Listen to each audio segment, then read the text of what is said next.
What's going on, everyone? Welcome back to the PUBG Mobile Pro League North America Spring 2023 season. Now, I know you're sitting there wondering, who the hell is this guy? And of course, why is he so handsome? Well, my name is Jason Kappen here. I'm going to be hosting the show for the next 3 days. And the last time I've actually been here over in North America working on a show was back in 2020, I think in September. Now, 2020 is a long time ago. To kind of bring you back, the last time I cast a North American event, Zute was actually playing for a team called Execute. Seven Worlds Gaming was about, I'd say about 3 feet shorter, which is very hard to deal with. Very long time ago. But you know what? Luckily for me, I am blessed with the man himself. Is Seven. He's gaming. He's Seven Worlds Gaming. And he's not dancing on this one, but I kind of expected it. But either way, Seven, man, long time no see. Long time indeed. Man, it's good to have you back. We're even the same height right now. See what happens in 3 years? That's what happens. We become the same height. I'm actually sitting on the floor, and I know you're sitting on about like 3 Apple boxes as well. I just can't move. This one. You can't move. Yeah. You'll just topple over, fall, everything will break. But you know what? It's going to be great. We're going to have a great time on the show today. Before we can fully hop into the show, remind you guys once again about our sponsor of Monster Energy. Now, I don't have Maxman here to my side to unleash the beast, but you know what? I got 7, which I would say it's basically good enough. Basically. What you mean? What you mean? It's better. It's fine. It's fine. Max is taller, but you know what? 7, he bites those ankles extremely hard. But man, we really have to start to maybe take an understanding of what's all happened here in North America as well. We've had 2 days of action. We're on to day 3. This is still the first week before we shuffle groups up as well. And the format of this event is honestly quite different than what we've had before, because there's, again, so much more emphasis when we get to the points on those eliminations. But again, you can see here, we got the 20 teams. We got no super weekends anymore. I think the last time I worked on a North American show, we did have super weekends, but it's all coming back to me. Yeah, I mean, we had super weekends, and when we have teams kind of just sandbagging a little bit, that's not an option anymore.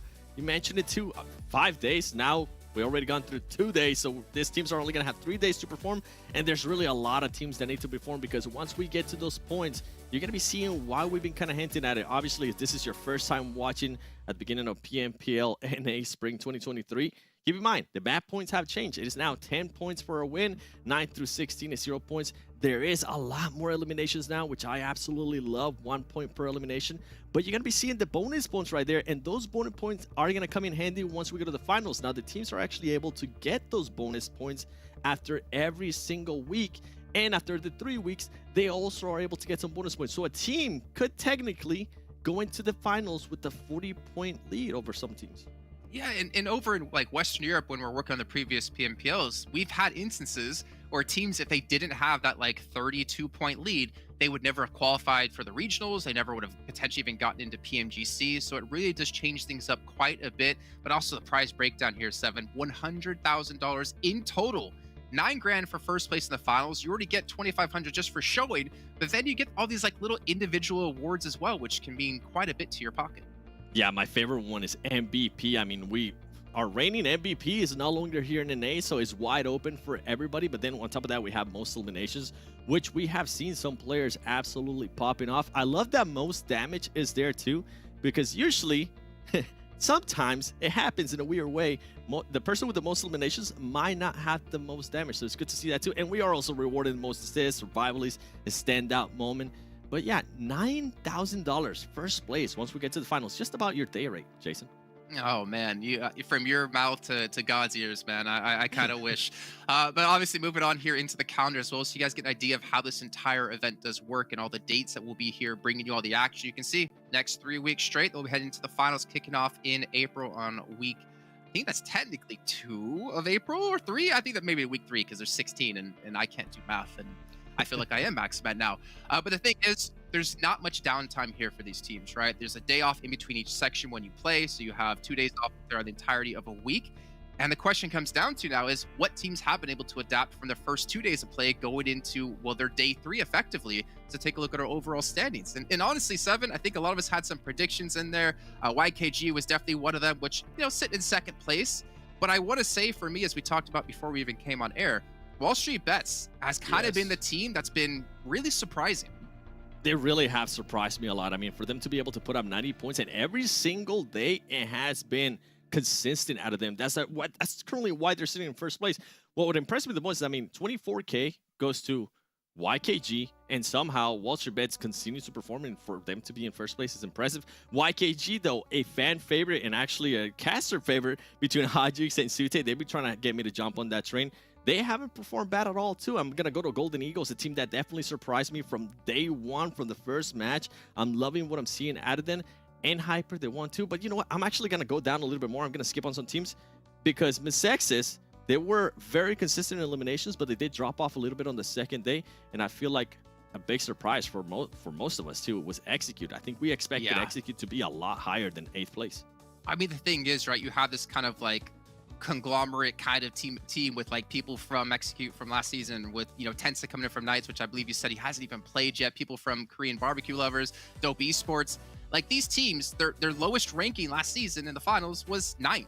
You would expect them to be able to perform exceptionally well, but as we said before, we came on air, you could have the best players in the world on a team. It doesn't necessarily mean they're going to be the best team in the world. They're good on paper, but in execution is always going to be the question. And we have seen it over and over again, right? And that's what I'm excited for to this point, that we are going to be seeing what these teams are going to be doing after a day off. How are they going to be improving? One that stands out for me that I'm going to get a chance to talk about later on is going to be PUPPETEER. This team, after day one, they only had 1 placement point. We're calling them, they were allergic to placement points because they just didn't want none. And you can see how different is their eliminations between them and Phoenix Esports NA, currently sitting in 10th place. It's a massive, massive difference. Then we start going down a little bit more. A team that I thought was actually going to be performing a lot better and was going to be maybe in the first page was going to be Team Mobility. There's a team full of veterans. They didn't start off hot, but they did start off improving. At least the last match that we played, they ended up in 2nd place with at least 2 eliminations. And then we keep going down. A big one for me, the Panthers, they do end up losing a lot of the players. For them to be in 16, oh man, that's rough. I was going to say, if you're going to call out Team Mobility, I had to call out the Panthers as well, because again, this is another team that had 4th place in finals last season. Like, this is a team who has the skills to pay the bills, but for some reason, maybe in the change in format or the likes, maybe it's just the difference in the lobby, they're not able to really stand up and play like we maybe expected them to. And then of course, Super Laser Reflex at the bottom here, only 2 eliminations, only 4 placement points. I don't want to be the one to say it, so technically I didn't say this first, but they have kind of become a little bit of a feeder team, which those early engagements obviously to give you the 4 extra points potentially and kind of shoot you up the rankings with how close the rankings really are.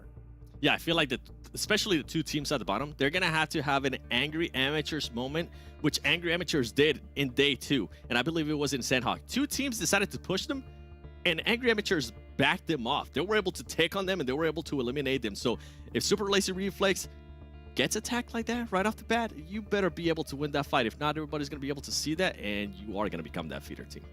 Yeah, you did say it first, by the way. I mean, I technically didn't, right? I said it first on air, if anything. But one team we have to talk about, we're talking about towards the bottom of the leaderboards, is again back towards the top with WALLSTREETBETS, because they have been a damn consistent team. If you look at their eliminations across both the days, they have been maintaining an extremely good pace. I think they've really taken the effectiveness of this point change of how the system works now, and they've run with it. Yeah, and what I love is you're going to see day 1 is going to be on your left-hand side, and day 2 is going to be on your right-hand side. On day 2, the damage is going to be improving, and I love that they were actually able to convert that damage into more eliminations. We saw from day 1 and day 2, some teams were not able to do that. They might have gotten more damage, but the elims might have not reflected that. So I do enjoy that. The average survival time does go down a little bit, but I mean, for a team that has not placed above 7th place on all the matches that they have played, that is super, super impressive out of them. Now, what I'm going to be looking at WALLSTREETBETS is for them to continue this amazing marriage that they have. They're currently, I mean, they are in 1st place, but they're also leading in elimination points. They're currently at the top. And in regards to elims too, if I'm not mistaken, eliminations, they're currently at the top, and placement points, they are currently at the top as well. So it's good to see that they are balancing that pretty well. I think the crazy thing for me about them, Seven, is that like when they do well, they have the kills to match up. I mean, they had a 2nd place finish with 12. They had a 3rd place finish with 13. They had a 1st place finish with 10. And then they had a 3rd place finish with only 3. But in terms of consistency, which is always key, it's going to come down to now today. You've done it across, I want to say mostly 1 day, but I would give like 1.5, 2 days there. Yeah. But they have to be able to do it here the next 3 days is the real question. And one person, at least in particular, that's looking to stop that is going to be YKG. It's going to be Joey. And him and I have a little bit of a history if he remembers me. I'm not going to bring it up on air. Friend? You know what? He's my best friend. Used to be.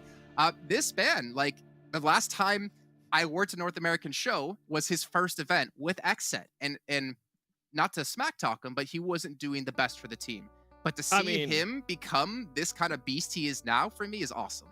It's not smack talk at all. You're pretty much stating facts. If people go back and watch that, he wasn't performing well, but that's what's so good about him. He has improved so much that he's currently in contention to probably go for after an MVP. You can see him currently averaging 500 damage. Those are great numbers out of that player. And what's impressive too, I mean, we are talking about these two players, but a lot more players are performing out of YKG as well. Now we go to Kubi, WALLSTREETBETS. He's also being able to put up a lot of damage. Back it up with those eliminations. The average survival time is there too, and that's what you want to see out of a player that's currently performing the best out of your team for WALLSTREETBETS, for him to stay alive a long time. Usually what happens here, and what we saw, at least for some players in the first 2 days, is the main player for a certain team was the first one to die, was the first one to get eliminated. So it's good to see that Kubi is being able to back it up, and I felt like in day 2, he actually had his best performance. And I think it's going to be tough, though, to kind of maintain this performance, because I feel like teams are going to start to recognize you a little bit more, maybe look to focus you down a little bit more. But if you can be that player for your team to maintain that kind of performance, that's fantastic. And that might get you one step further here in this event as well. But another team who has, been a little bit surprising. I know we talked about it before. We looked at their eliminations as well. PUPPETEERs, man. I don't know what's going on with their eliminations to their replacement ratio. But if anything, you see they have been able to increase that average survival time, but at the cost maybe of elimination, 7. And that can kind of worry me, is that when you focus on one big thing of a change of like, okay, let's just stay alive longer, let's just place further, maybe you let those elims that you normally would have gotten fall by the side. And this is the biggest thing out of this team. This is the first thing that we're pointing out after day 1 that I mentioned earlier. They did end up with just 1 placement point, but their eliminations, I mean, they were putting insane eliminations with a ridiculous amount of average survival time. They were getting eliminated so fast. They did improve a little bit in regards to the placement points, but I feel like the eliminations, yeah, you can see a semi-big drop-off, but that's still a great number. If this team can just find a good marriage between those two, it might end up working out for them. But then the biggest question mark becomes, can they actually do that? We have seen it before where teams can just maybe do great in regards to eliminations, and it takes them a lot longer to adjust for the placement points and just to find themselves and position themselves for that survival time, for the placement points that they definitely need. I feel like a lot is going to be able to tell today. They've had a day off. They've been able to VOD review. If PUPPETEER can come out and put up at least a top 5 and still back it up with 5 eliminations, that's going to be sending a message to everybody else. But doesn't that worry you, though? One thing you said in particular, they've had the day off to VOD review, but so has every other team in these lobbies. Every other team is still trying to feel each other out here and get an idea of like, where can we feel safe? How can we feel good on our rotations? And the thing is, if you have that time off to revamp some stuff, every other team does as well. So it's gonna be difficult to maybe rise up to that rank yet again. But like you said, see a top 5 out of them, having some good hopes. But you guys at home, you obviously need to let us know what you think about how the show has been going and what teams you're really favoring. Just make sure you use that hashtag PMPL NA. Make sure to do it particularly over on Instagram, because you know what, 7 might actually like one of your posts. But also, 7, you got a chance to win 600 UC, boy. Ooh.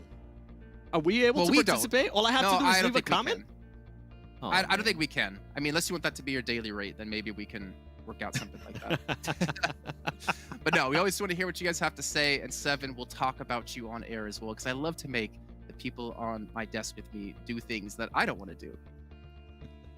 Yeah. Don't worry. We'll get a chance to shout out some people out of the YouTube chat, because we have a prediction game, which, by the way, it's gonna get reset here. We'll see what chat can do. Last time, only 1 person got the map right. After 2 days, the winner. Well, you know why I'm doing the North America shows instead of the Western European shows now, right, 7? Yeah, just to torture me. Well, that's one of the byproducts that I enjoy. But it's also because the talent got really frustrated at me being right with predictions all the time. Okay. All right. Well, we'll have to wait and see how you do today. Talking myself up just to completely fall and get 0 points. I actually think I remember the last event I did, I got 0 points. Maybe I should shut up. So let's take a look at the schedule, because you know what? Vikendi's back. I know you guys already talked about it, but I'm so happy to see Vikendi come back into the map pool here. And the map pool has kind of shifted a little bit. So we're starting off the day here with Sanhok with Group E sitting out. Then over to Erangel, Vikendi, Erangel, and Miramar once again. But 7, since I'm here in person with you, man, talk to me about Vikendi. Have you been excited? Like, have you gotten to see what you wanted to out of the 2 days so far? I have, actually. We have gotten some interesting finishes so far. we haven't gotten that elusive kind of almost water finish in Vikendi, which we did end up getting a lot previously. I wonder if it's going to happen in here. But one team, I do want to point this out, and I have to go back and check if they are going to be playing on the Vikendi today. YKG, that's a team that has been performing actually pretty well in Vikendi. The first day, they ended up with the second place finish. And if I'm not mistaken, the second day, they ended up with the third place finish with like 10 LMs. So can they continue on that kind of streak on Vikendi? If they can, that'd be amazing. I mean, yeah, it would. It very well could be as we take a look now at our participating teams and some other teams gunning for that potential placements and eliminations when it comes to that map. But when we go, obviously, into our first match today on Sanhok, this has always been a battleground that's been so rough to analyze. It's been so rough to play as well here for these teams. But I do kind of wonder, with the change in format yet again, really benefiting eliminations, is that going to make you want to fight even more? But obviously, when you start to fight more, you get third parties, so you have to be quick, clean, and efficient. And one thing you really honed in on before we started the show was that those like 3-1 splits for some teams have been working wonders. Can they make it work on a map like Sanhok is going to be interesting. Yeah, and for me, the biggest question mark is going to be NA Hyper. That's a team that is usually not known for performing well in Sanhok. They have been improving on certain things. The only thing that has benefited them on both Sanhok matches that they have played is that the circle ends up going to where they usually land. I would like to see how they're going to end up performing. If for some reason the circle goes up north and they're going to have to do a crazy rotation and a crazy push, something that does not favor that team, at least from the day 1 and day 2, I would like to see how they're going to be reacting to that. Okay, well, you know what? I want to see how our commentators are going to react to the match here. We're going to throw it on over to Hot Jukes and Zute to kick things off here for first match of the day. Let's go, baby! What's up, everybody? I hope you guys are so excited as much as I am, Zute, because we're starting off today. It's Sanhok. Plus, we got the good old Jason Cappuccino heading the show. So, man, I mean, what more do you want, Zute? What more do you want? We got Sanhok to start off the day. Got the cappuccino, you know, on the desk as well. I mean, I don't think it could get any better than this. Plus, it's Friday. It's Friday. That's right. So let's get it done, Jukes. Yes, sir. Yes, sir. So, I mean, hey, we heard the desk talk, obviously. Today, I think, is going to be a big day because 2 days of gameplay has now happened. That's also 2 days of Vikendi that we've played so far. So I think now these teams have to be fully warmed up and ready to go so that way they can get some of them bonus points. Right, Zoo? Yeah, plus they had a day's break. I think that's the important thing heading into today. They had a day's break, you know, have a lot of time to do some VOD review, and 2 solid days of VOD reviews should be good to, you know, get some teams to change up their game plan or change up their playstyle if they really need it, especially if they're towards the bottom half of the leaderboard. And I think we heard Jason actually call them out, right? The Panthers. That's right.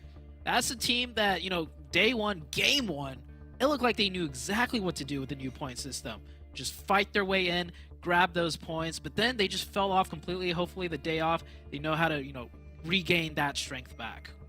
Yeah, something Jason also said, though, was that, hey, every single one of these teams had that opportunity, right? So hopefully they all did their homework. But you're right, you know, the Panthers is a squad I really got my eyes on because I got the chance to play with Quan the other day. The dude's a monster. He's had some really big things to say about his squad. He was super excited. And you know what? There is some ups and downs when it comes to these kind of long-form tournaments. But at the same time, you know, I want to see them really just start getting it going right here and right now because we're looking for that next representative here in North America.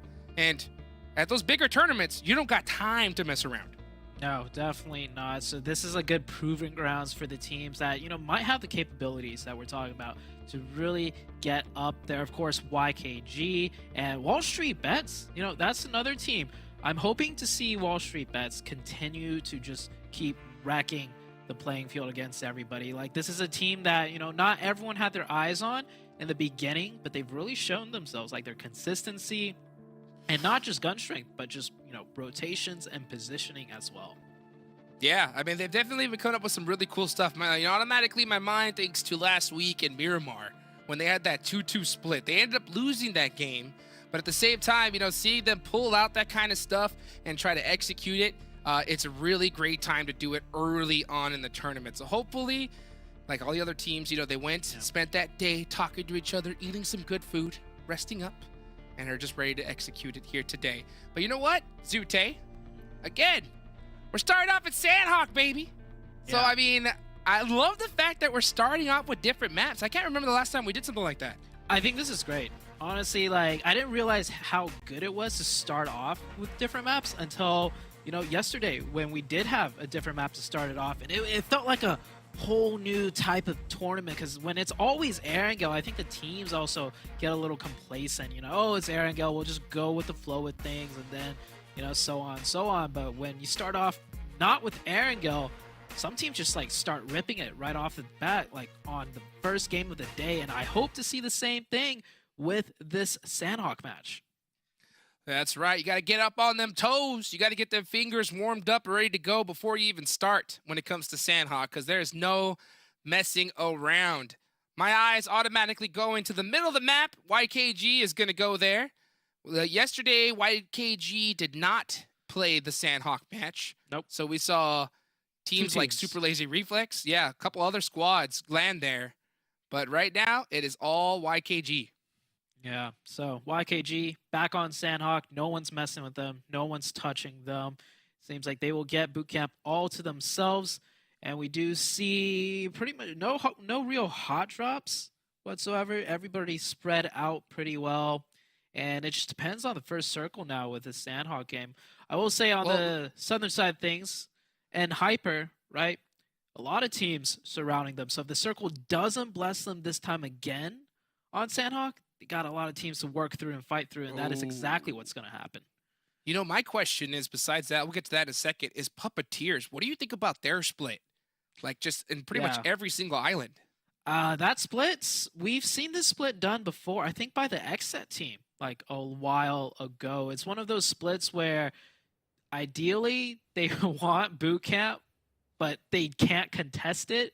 And they'd rather take Painan after that, but that's also taken. So they kind of just take right in the middle, you know, of both. I mean, terrain-wise, it's great. You have all the options covered. You know, the Northwest Island, the Eastern Island, the Southwest Island. Only problem is you don't get much loot, and it is very easily exploitable. So if a team does want to do that, they will. And I think, if I recall correctly, that happened before where Tempo Storm, maybe, back in their heyday, they would drop on XSET and isolate a player out because they kept doing that split with all 4 players split up. That is something to consider big time. Because, yeah, when you start doing splits like that, you know, you could just have those 2 players send 2 to that one spot where they're split up. And it's an easy point, and you just cripple that team. So I think PUPPETEERs, especially if they start getting up on the leaderboards, that's something they got to kind of keep in the back of their heads when it comes to the late tournament, because you do not want to get caught like that and handicapped early on. But we're looking at the Panthers, the team that, you know, Jason, all of us in the desk are pretty much looking at to really have a monster day here today. They're starting off at Sanhok. That's the map that we really know for them to be strong on. And they're getting Paradise Resort all to themselves, so you know they're going to be looted to the teeth. And this is Sanhok, you know, to start the day off for the Panthers. If the Panthers, out of all the teams, I feel like if they could reset back their mental and really, you know, just focus on their strengths, Sanhok is the best map for them to start it off with, too. So if they don't do well on this Sanhok, it might spell disaster for the rest of the day, which could be disaster for the rest of the weekend. So this first game for them, in particular, in my opinion, Hot Jukes, is very, very crucial. Got to agree with you. Got to get that momentum started somehow. And you can't go wrong with a good Sanhok map. But then again, Sanhok is so unforgiving as well. That end game blue zone, if it decides to go that opposite direction of where you're at, you're going to have a tough time. But hey, with the Panthers playing style, they're definitely a squad that can make something happen regardless. Yeah. Take a look there on the bottom left. Look at MEZEXIS stats. Pretty decent stat. I'll say it now, though, Jukes. If they still don't really show like their claws and play the way the Panthers, you know, that we know and love can play, I'm gonna have to bring back Tuki, my cat, and expose the Panthers. Show everyone what the Panthers really look like. If you guys missed it, pop Tuki up, my baby kitty, on stream the other day when the Panthers just absolutely threw a fight. I was like, this is what the Panthers look like right now. So if they can't, you know, start shaping things up, I'm gonna have to bring back Tuki, show the rest of the stream exactly what the Panthers are working with. Dude, the Tucarino is not gonna like that. He's too busy eating nothing but premium wet cat food. So the Panthers better get to it. Another team that needs to get to it, though, is I think it's the Puppeteers. You know, Seven has had a lot of high hopes for this squad, and they are starting to creep up on MEZEXIS. Go, go, go is going to have to live up to his name in just a second if he ends up in the wrong spot. I'll tell you what, he's driving through a very dangerous neighborhood here, that Zoo. I just had a realization. If you have go go go on your team, what do you call them? Because if you call them go, oh, that's right. That could cause a lot of like communication, just misunderstandings, right? But Dong's in there camping with the DBS, gets a quick one off on the Chosen, and just like, you know, Puppeteer fashion, man, they pick up those elimination points very quickly. The question is, how many placement points can they get? Because this is a team that has just been racking elimination points just day in, day out, but they can never get the placement points. Yeah, well, you know what? That was actually 2 players with the Chosen that got busted right there. And MEZEXIS ended up taking out one of the Puppeteers in the process. So both of these squads really need to realize that that third party could be coming at any second. Angry Amateurs. We actually saw some signs of life from them a couple days ago with some beautiful 1v3s. Shoxa was one of those players, and it looks like he's going to have to be really careful inside of these closets. But they definitely smell something's up. They're pre-firing, they're jiggling, they know something's up. Something's fishy about these compounds. An excuse, they're close by. One player with the DBS right there close by, not making a sound. He made a shuffle. Was that enough to give Shoxa the info? Throwing a smoke across the window ways, looking to block off the sightline onto the other building. I don't think they know he's there. He's got that DBS. Such a scary gun for close quarters. Oh. That is like a Home Alone style trap at the door. X-Trait is just waiting for someone to turn that knob. And Angry Amateurs haven't done so. He's an FPP as well, so he gets a little bit better vision inside of that smoke. Yep. And I guarantee you, the second he sees anything move, that trigger's getting pulled. Angry Amateurs, they are taking a while, though, to make a play. It's kind of worrying. There might be another team coming in. We see the minimap pull up. There is a team close by, K19. So if they take any longer, they might just get third-partied. And X-Trait's making a move. He's deciding to go with the DBS. And there we go. Takes down Skur. Now he's by himself. So he's revealed his location. Gets another one. Good for 2. And he will finally get traded. Goodness gracious. So X-Trait, realizing the Angry Amateurs felt confident in that area and were splitting up. So he ends up going for that. Doc gets at least 1 point, but man, that's going to be excuse out real early. Oh, the feed as well. It looks like we're seeing Skills of Mind start really beating up the Panthers here. Yeah, the Panthers down to only 2 players. So it looks like they did pick up 2 elimination points so far. Oh, down to 1 player. That's not good. Nate is also finished, and there it is. The Panthers just taken right out of the game once again, and they had really good loot to start off the game, and the zone wasn't that bad for them at all. They got caught real bad, and that was to a squad that has not been doing too great on the leaderboards either, so great for them. Really unfortunate for the Panthers. WALLSTREETBETS, one of the top squads here in this lobby, the top squad on the leaderboard so far. Ji-Woon is down, gonna get thirsted by that nade most likely, as we see Kubi and the team trying to get some suppressive fire. Can Ji-Woon make that legendary crawl, though, to his teammate? Man, he's crawling. Just might. He's going for it. Here comes, YKG on the backside, looking to sandwich in on Hyper. Hyper, by the way, they were all the way on that southwest island, and they somehow rotated straight into the middle of the zone, into the thick of things, man. Hyper. This is a team that we always talk about their rotations, and they're even pulling it out on Sanhok. Maybe it's better for them not to get the zone because they can just get into the zone no matter what. But Chico spots QZZ, waiting patiently to line up the shot, not to give away too much info, not to give away his position. QZZ, he's got eyes in the back of his head. Oh, no, he doesn't. And Chico will get a quick one, can confirm the thirst as well, as Hyper down to 3. And that's a massive player of Hyper down. And I guarantee you, YKG, if they realize that such a big player is down from Hyper, I would be surprised if they're trying to hunt down the rest of them, but little do they know, the rest of the squad's already out of there. They could get confused and think that WALLSTREETBETS is in hyper as well, and may think that if they get a knock, that it's only 3 or 2 players up. That could kind of mess up YKG's push as well, so they got to really think about that. Definitely so. YKG, they're in a decent position. Not too many teams around them right now. They have a clear way into the center, and that is exactly what they're going to do, riding on that bike right there. Here Smart. comes K19 coming out onto the backside. K19 did a wrapping rotation all the way to the eastern side, to the backside of Team Ability. Playing really close together. Next zone's about to pop up. Quite a few teams already on the board here. Where's this next zone going to go? Is it going to center up or hard shift to one of these areas? YKG is still over there by boot camp, and it looks like they're going to be good for now as it's pretty centered up. Rest of the squads are going to have to move on in. Ooh, the trap has been sprung. Getting ahead of myself right there. Team Ability gets down one of K19. It's a fight back and forth though. One of Team Ability's down Illusion with the DBS pushing through the smoke, and the drive-by distraction is good. Got him. Perfectly timed too, and here goes K19. Looking to put in some work. Oh, Andre gets caught by Asa, and he has to realize that this spot is no longer good. Team Mobility gonna have to make something happen. Blinky especially has to take out Poppy Sour.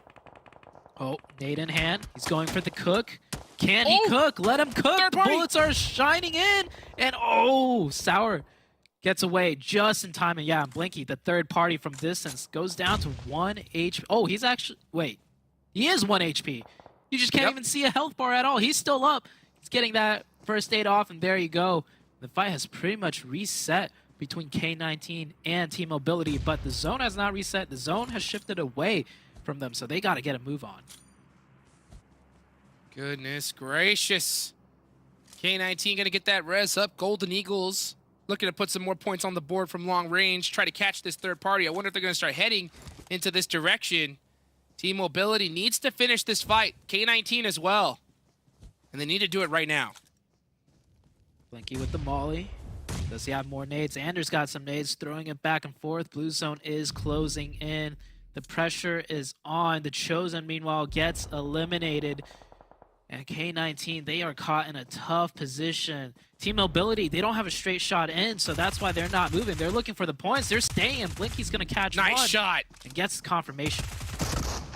Gets those huge elimination points. Wow! That UMP coming up clutch up against the DBS. Gets some big points, but now here comes Onder.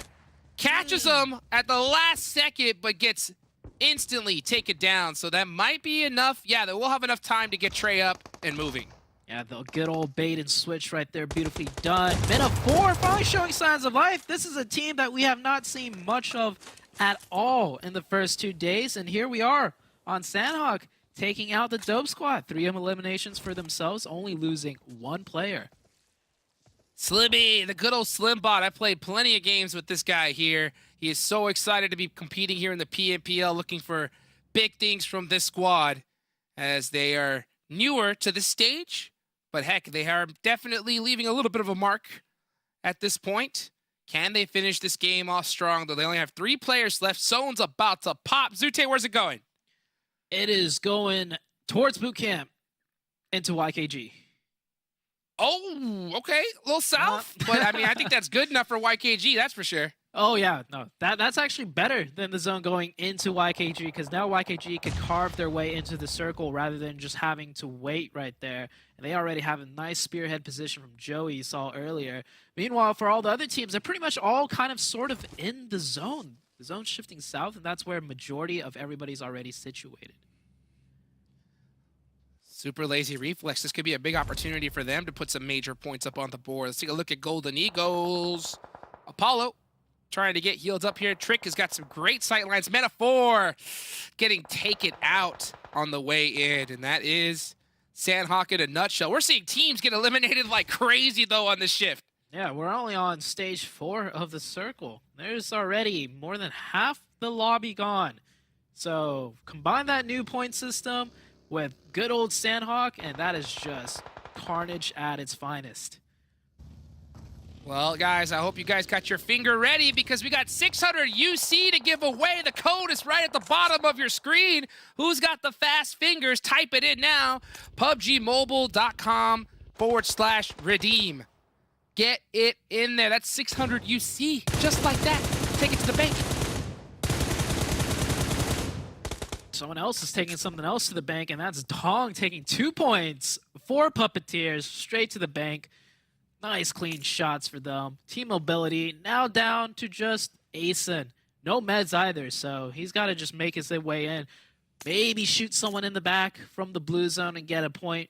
That's the most he can look to do right now. Back to the Puppeteers, up to 6 elimination points, and they're on the edge of the zone, so they're chilling for now.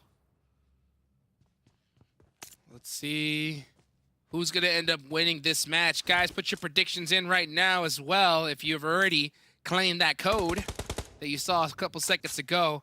MEZEXIS is in a really good spot. They have 5 eliminations so far. This could be a monster game for them. You don't want to count out WALLSTREETBETS either, though. They've been doing really good playing that edge of circle and pushing in. But let's see if Dong, is he going to hit that doorbell on the Asen? Just a little bit off the mark. Ding dong, and the ding dong misses. But he knows. He spots the head. Dong, he's got the zone. So he can stay here and camp out Asen as long as he wants. And oh, I like that. He baits the door open. The other player starts shooting the doorway. And peeking from the window instead. Cleanly done. Beautifully done here. MEZEXIS, they have the lay of the land. But they have to be careful because WALLSTREETBETS is snaking up right behind them. Are they going to be able to spot them? No. 24K from YKG is going to open things up, and that should allow WALLSTREETBETS to make this push. This is going to be pretty tough here for MEZEXIS. And here Take we a look have... here. Yeah, the predictions. You and I both on the Joey train. That's YKG that we picked. Jason going with MEZEXIS. Okay, well, one of MEZEXIS just got knocked. We'll see how that goes for them. And super lazy Reflex finally doing something other than getting eliminated. Let's go. Put some points up on the board. We said earlier, you do not want to become free points to these teams. You got to be able to make a stand. Otherwise, teams, once they realize it's you, they're just going to full sand it on you. And wow, look at super lazy Reflex. Just feeding YKG.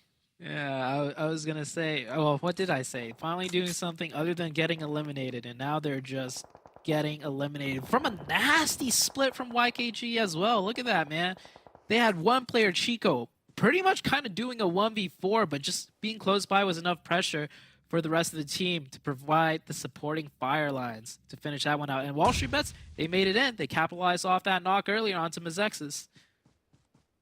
Here comes WALLSTREETBETS. This squad is dangerous. I think they're probably one of the most dangerous squads coming from outside of the zone. At least they've proven to be lately because they've been getting some really solid points from these positions. Will that zone decide to favor them, though, and stay right where it is or move? That's the hard part about Sanhok is once that zone shifts, you have less than a minute. You have to get moving immediately. They're close to the zone. They'll probably wait for the next circle to see what they can do. MEZEXIS trick does get confirmed, so MEZEXIS is now down to 3. They're back at the safety of the compounds, but for how much longer? WALLSTREETBETS, Dong actually gets one onto WALLSTREETBETS all the way on top of the hill. Puppeteers, man, their gun skill is just something else. They've been doing real good. And you can see Puppeteers does spot them.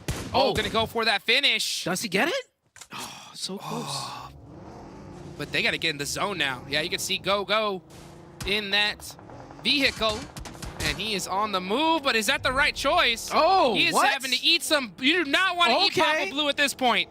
Okay, I thought they were going to push like to the northern side of the circle, but man, Puppeteers drives in, runs one over. Hello, zone's not even over there, boys, but I respect it. I like it. Hey, you know, 7's on the Puppeteer train. That play alone might just take me onto that train as well. I respect the play. Why not, right? Hey, sometimes you just got to send it, and that's exactly what they did. Make a decision and just go for it. Didn't work out, but at the same time, gotta respect it. MEZEXIS getting some shots on the road. Wow, they're catching all these players. Chico, I mean, look at that sight line. Look how tight that is. Just right through the tree leaves right there. You know that Drake meme? Where it's like yes to one thing and no to the other. Puppeteers right there. Zone to their northern side, no to placement points. Elimination points over there where WALLSTREETBETS was. Yes, sir. That's exactly what they decided to do. But we'll see how this plays out. We're down to 4 teams now. We got MEZEXIS still in. Jason's pick. WALLSTREETBETS on the hillside. And YKG looking very strong with 4 players up. The Joey train is just chugging along. Choo-choo! Here comes Ji-Woon. Just gonna keep an eye down there. Super lazy reflex. Still alive, Zute. Okay. So not eliminated just yet. They will get that res off as well. But they got 12 seconds. Pop-Up Blue is coming. Will that vehicle explosion do them in? Oh, that would hurt. Yeah. That helped. That stopped the res. That really hurt them.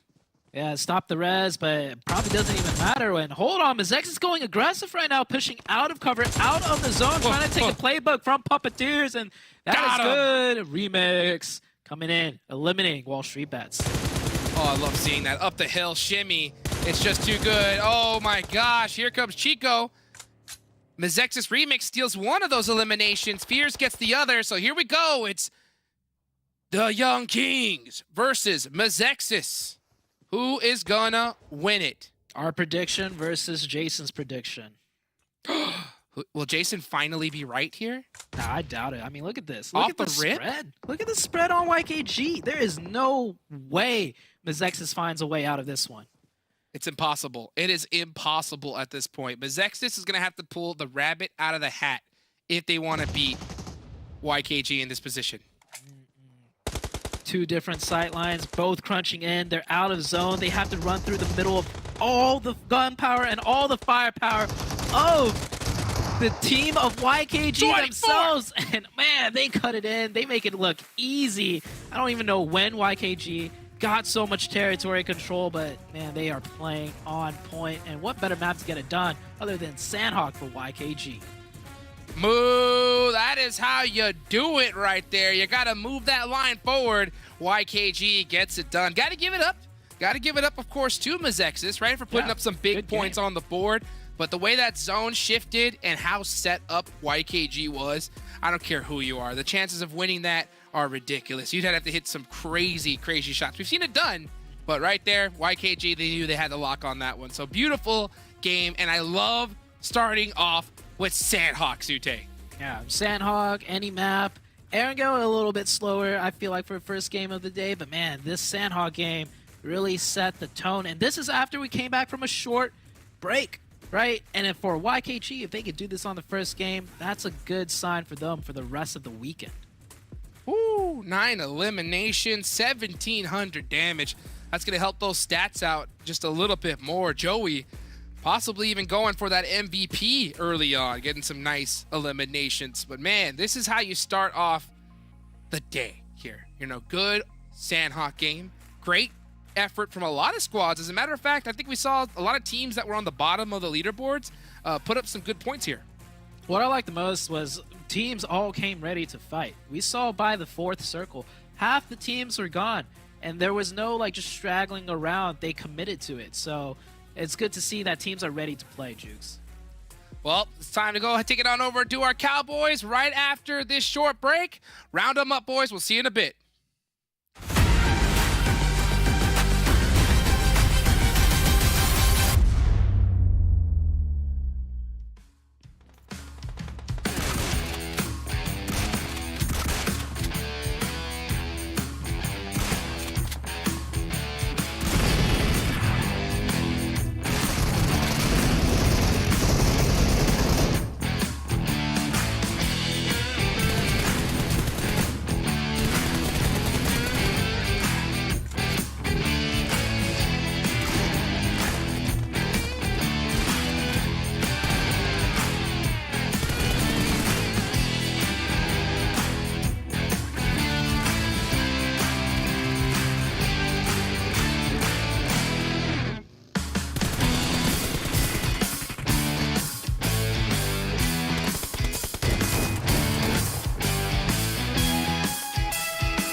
Just have to say for you, Zute and Hot Jukes, you will not make me ever pick YKG, even if I have to intentionally lose a prediction. All right, no crown's gonna go on this head unless my king next to me tells me it's allowed. Welcome back to the show, everyone. As YKG do take the victory here, take themselves the chicken dinner plus the 9 eliminations. So that's 19 points for them. But 7, we were watching YKG. I think they started off over towards boot camp. They left boot camp and then they went back to boot camp, but it worked out in the end. Wisest decision they made, okay? Because they had nobody messing with them, and then they pretty much had just a free roll into the circles. By the way, that's YKG, right? Other teams had a free roll into the circle as well, and I'm going to be looking at SLR because every single time a team got close to them, yeah, I know they ended up with 1 elimination, but every single time anybody got close to SLR, one of the players went down and got eliminated. If not, they definitely got knocked. You just had to go there. You just had to do it. But you're very right. I mean, we were watching it, and he was like, Jason, just watch. Every time SLR get close to a team, or team gets close to them, they're going to lose a player.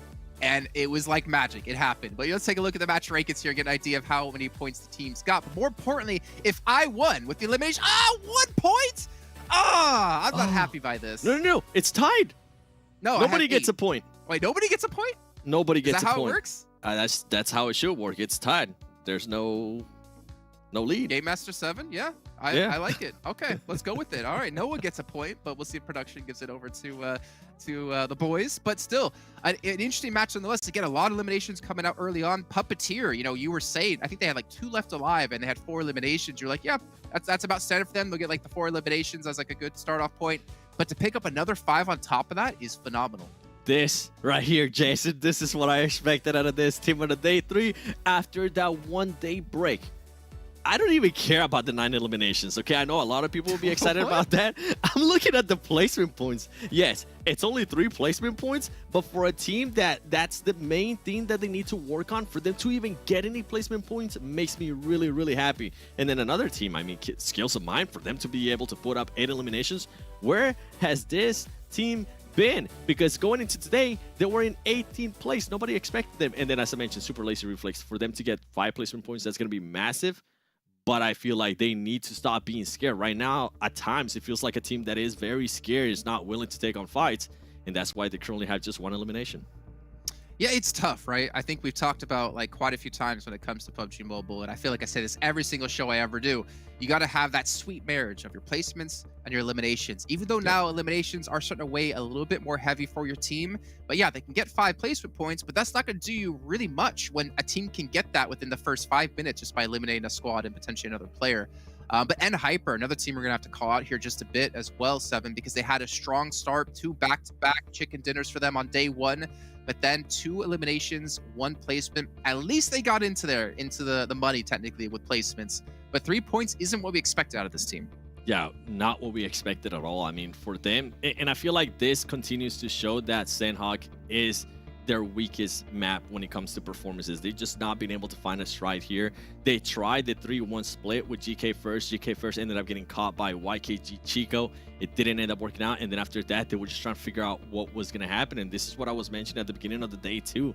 And Hyper, if they don't end up getting a circle that kind of favors them towards the south, especially towards the southwest, they're just not going to have a great match. Another surprise, though, there's actually a couple teams that surprised me here with how they perform in Sanhok, is going to be Golden Eagles NA. For them to only get 1 point, I thought they were going to maybe come out hot, going to be able to perform a little bit better. They were not able to do that. And Dope Slayers, a team that was in 5th place, if I'm not mistaken, coming to today, to start the day with 0 points, that can be a massive turn in a bad way for them. I mean, normally I would agree with you, 7, and please bear with me here as I say this because I'm feeling really bold today. It's Sanhok, man. It's so hard to ever be consistent on Sanhok. It's so difficult. I mean, the zones can be like for you and against you and still technically be against you, even if they're for you, and they can be for you while they're against you. It's just really confusing, but it's just so tough to ever be consistent on that battleground, I feel like. You say that, but then YKG has been performing really well in Sanhok. Like, I feel like it's a glitch in the you matrix, have to be able to perform well in Sanhok. We're going to be playing this match, so come on now.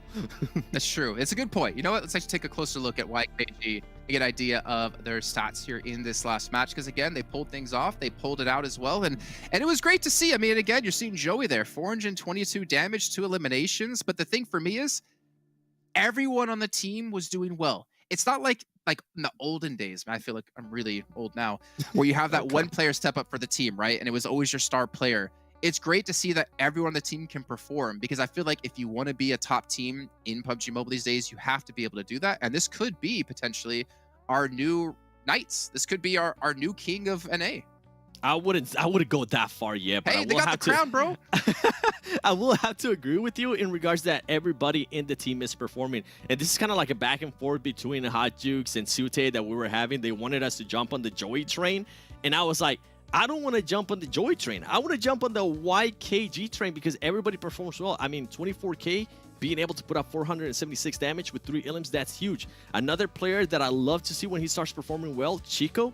We saw what he was able to do to the one player of Hyper there, back it up with 3 eliminations. Everybody being able to get one elimination is massive. And also, I'm going to need you to stop just talking about the years. You did the throwback early in 2020. You're just starting to make me feel old, Jason. Come on, man. Seven, I've got some news for you. Look in the mirror. You are old. But we're all old, and I'm older. So if that helps at all, true, maybe. True. But I think also for YKG, was great to see though was that 2-2 split they pulled off towards the end though of that match, right? Because they have MEZEXIS backed into a corner. They had the zone favoring them as well. Yeah, the northern 2-2 split had to move a little bit earlier than MEZEXIS, but MEZEXIS had to make the big move, and then they capitalized off that perfectly. So again, that's a really good, I guess, awareness of the situation.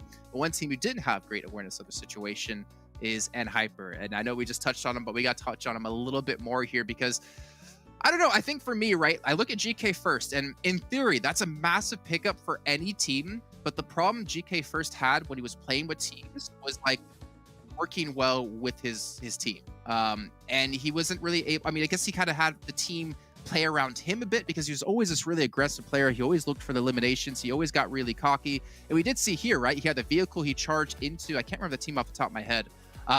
Gets knocked by YKG, Chico, as you said, Yep. and that's it. Like that's it. He's out. Yeah, and I mean, it's something that they have to adjust. I think they're just trying to play Sanhok like they play Erangel, like they play Miramar. Sometimes that 3-1 split is not going to end up working out for you. Having GK first be as aggressive as they're used to, they might need to have them back off until they actually become super comfortable in Sanhok.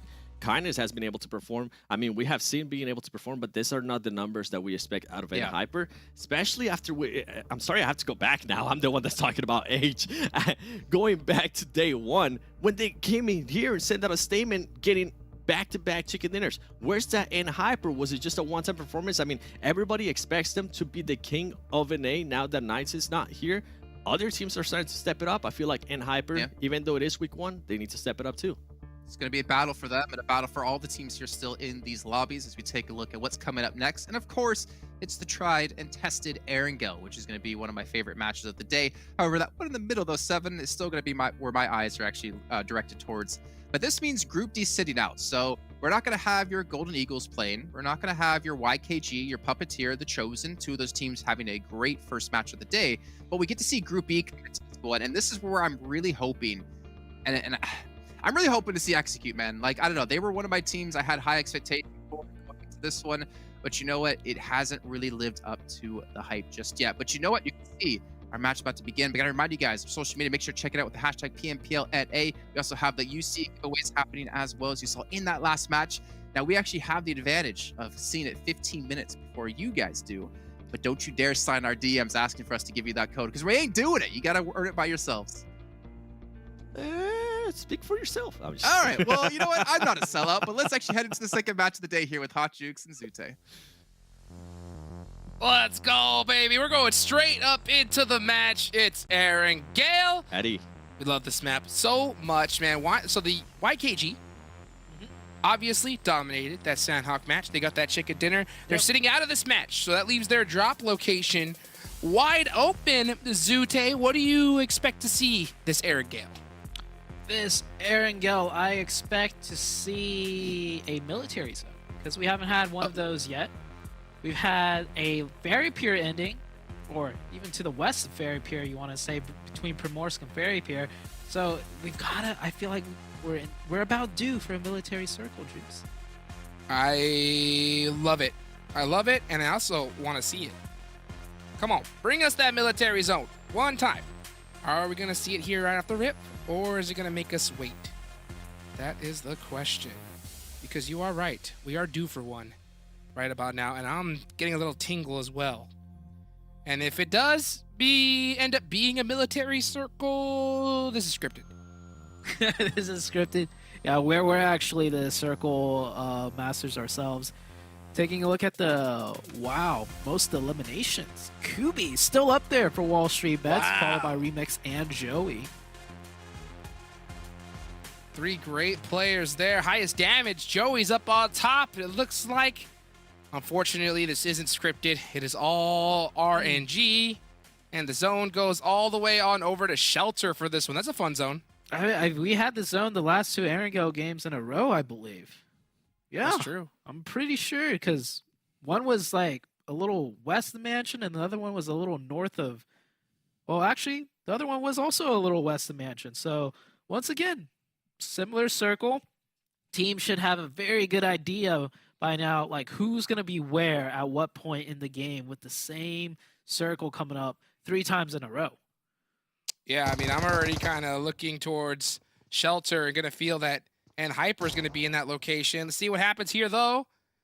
As we're seeing the Panthers had a rough last game. As soon as I say that, Valak gets naded. Yep. What's up to Zuko? Zuko, 1v2 situation. Can he clutch it up? Get some good damage into one. Oh. And before, don't forget about the code, though, because you guys got to hit that code in fast, just as fast as Zuko is going to go down here in this fight. Claim that 600 UC for yourself right now. Because Zuko sure ain't getting it. Fishy just showed us how you have to punch in those codes. Oh, yeah. Just like that. You got to punch in that code just like that. You guys saw it here on screen. You have a tutorial, PUBGmobile.com/redeem. It's probably already gone. These guys are quick. Just as quick as the Panthers are now down to 2. Just like that. Where are the other 2 players of the Panthers? They did a somewhat of a split drop, obviously, but... man, I don't see the other 2 teammates anywhere close. This is really rough. This is also going to really just hurt their overall mentality just going into today. I mean, when you start off with 2 matches like this, it's really going to put a big cloud over your head. But hopefully they have that one player on that team that just gives that sunlight. You know what I'm saying? That just says, guys, let's shake this off. Let's put in that work. There's still plenty of tournament left, which there is. They just got to turn it around sooner than later.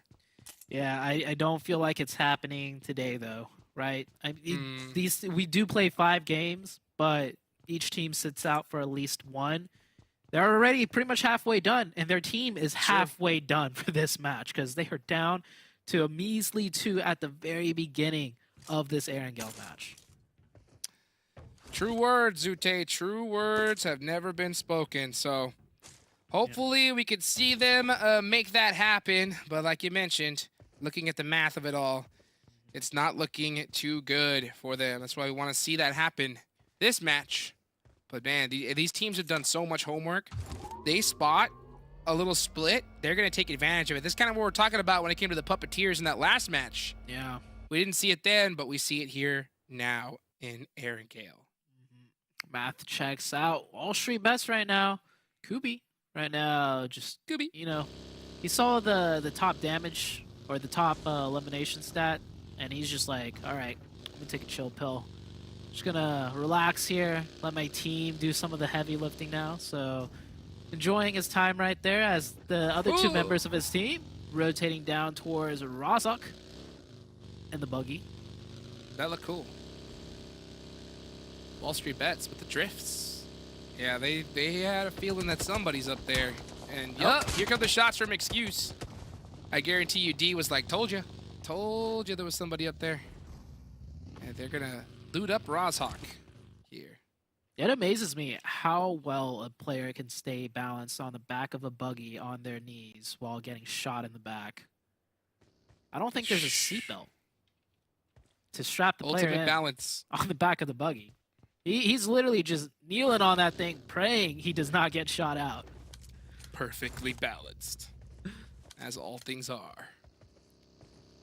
Look at Fate. Speaking of balance, Fate is looking to put his team in the balance of winning. Oh. Wow. Oh, that was some good shots right there. I thought that was an AK from Jason. Yep.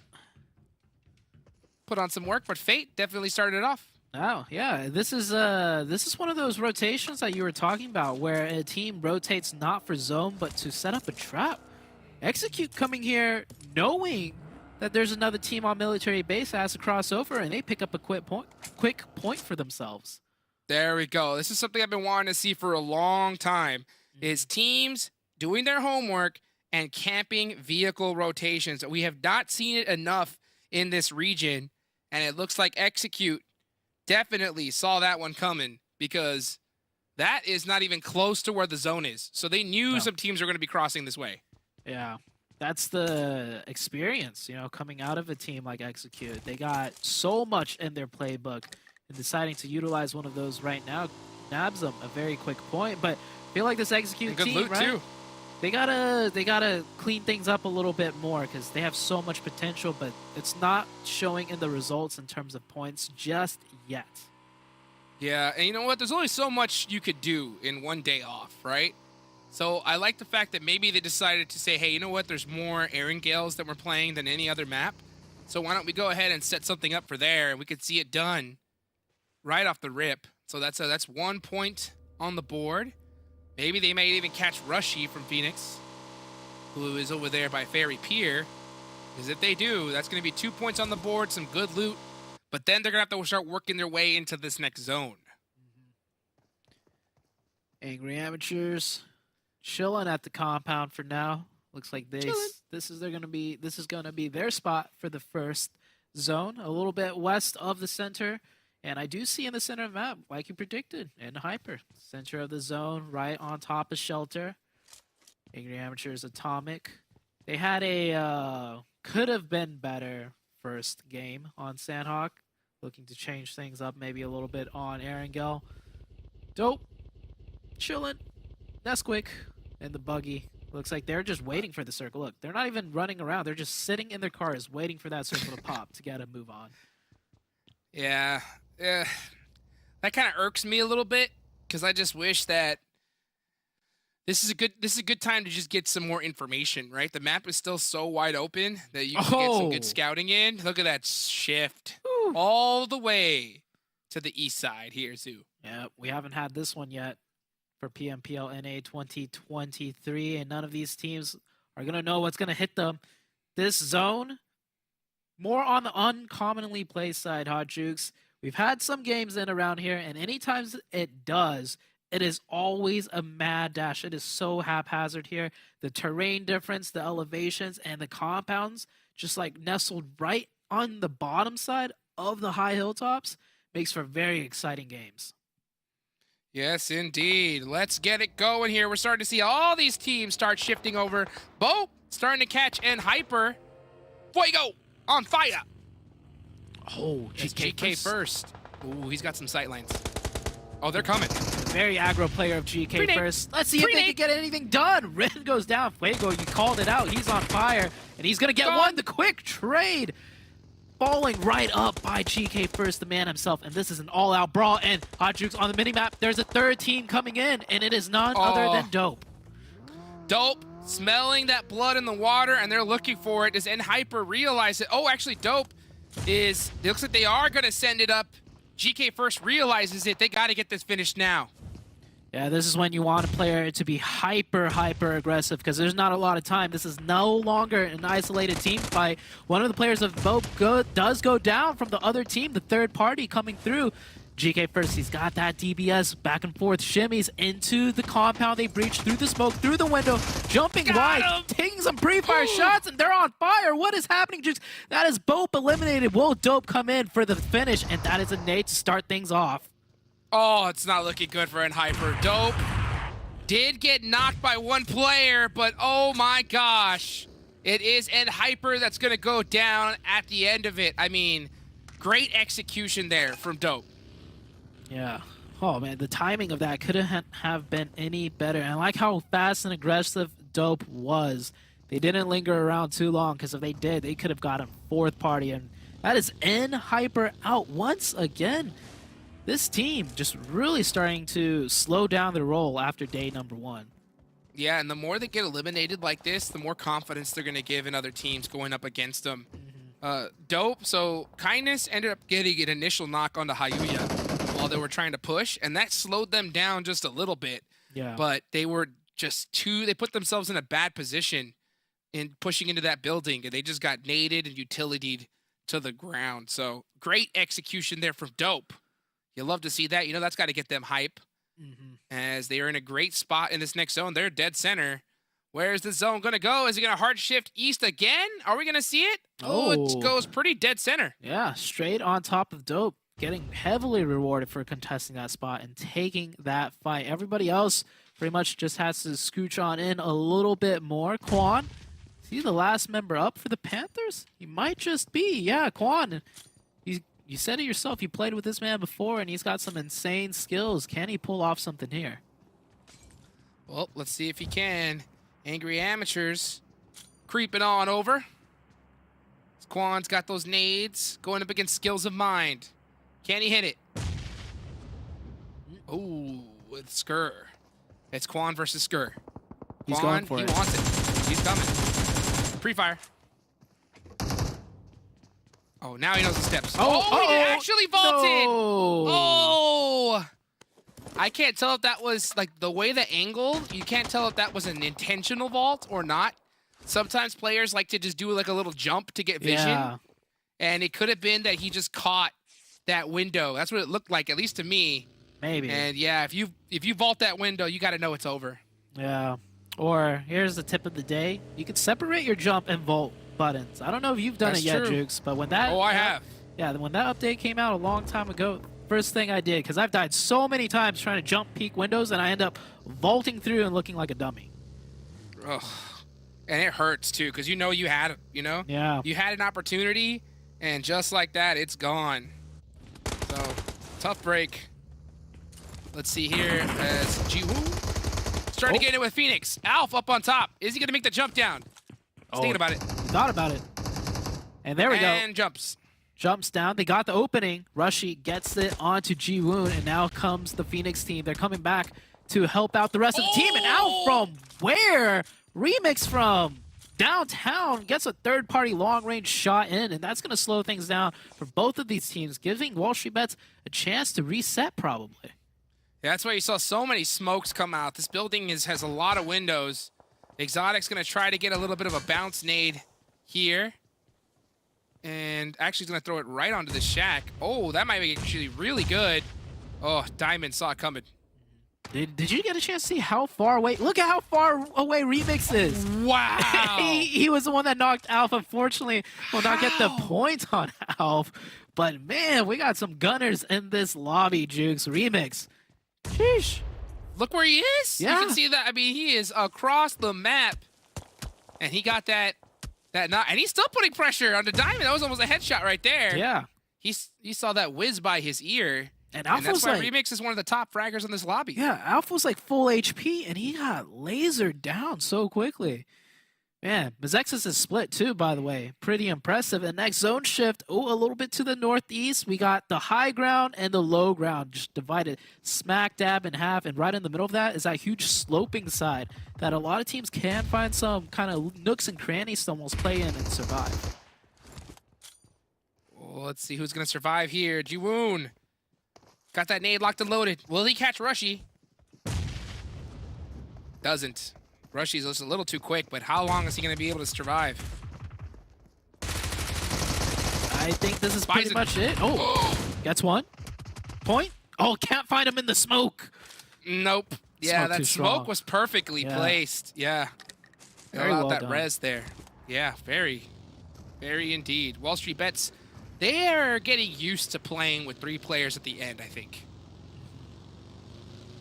Their star player, Kubi, not with them right now. But hey, like I said in the beginning, he's seen all the heavy lifting he's done. He's giving a chance for the rest of his teammates to shine. You can almost say it was intentional that they're playing this one 3-man into the late game. And with that new zone shift, it's going to be hard for them. They got to fight their way into zone just as K19 is driving their way into zone. Mad Dash, fast and furious. Pappy Sour gets one, gets two. And oh my gosh. Whew.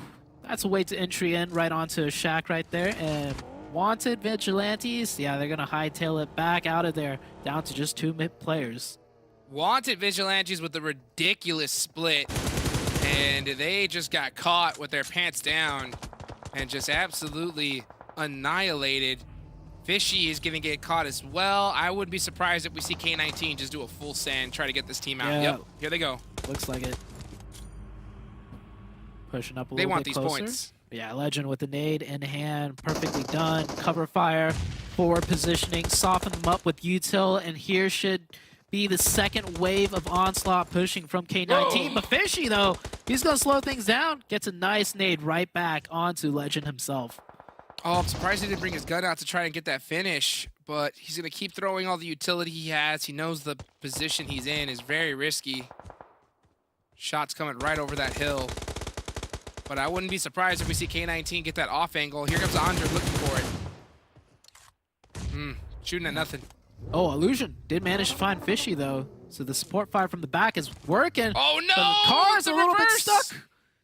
The engine, it's not working. And Onder actually going and leading that forward positioning, but just in the nick of time. Steve-O! Drive away. Survive. Behind the rock. It's good. That position is obvious, sir. And he throws a smoke to let him know exactly where he's at, too. Very risky.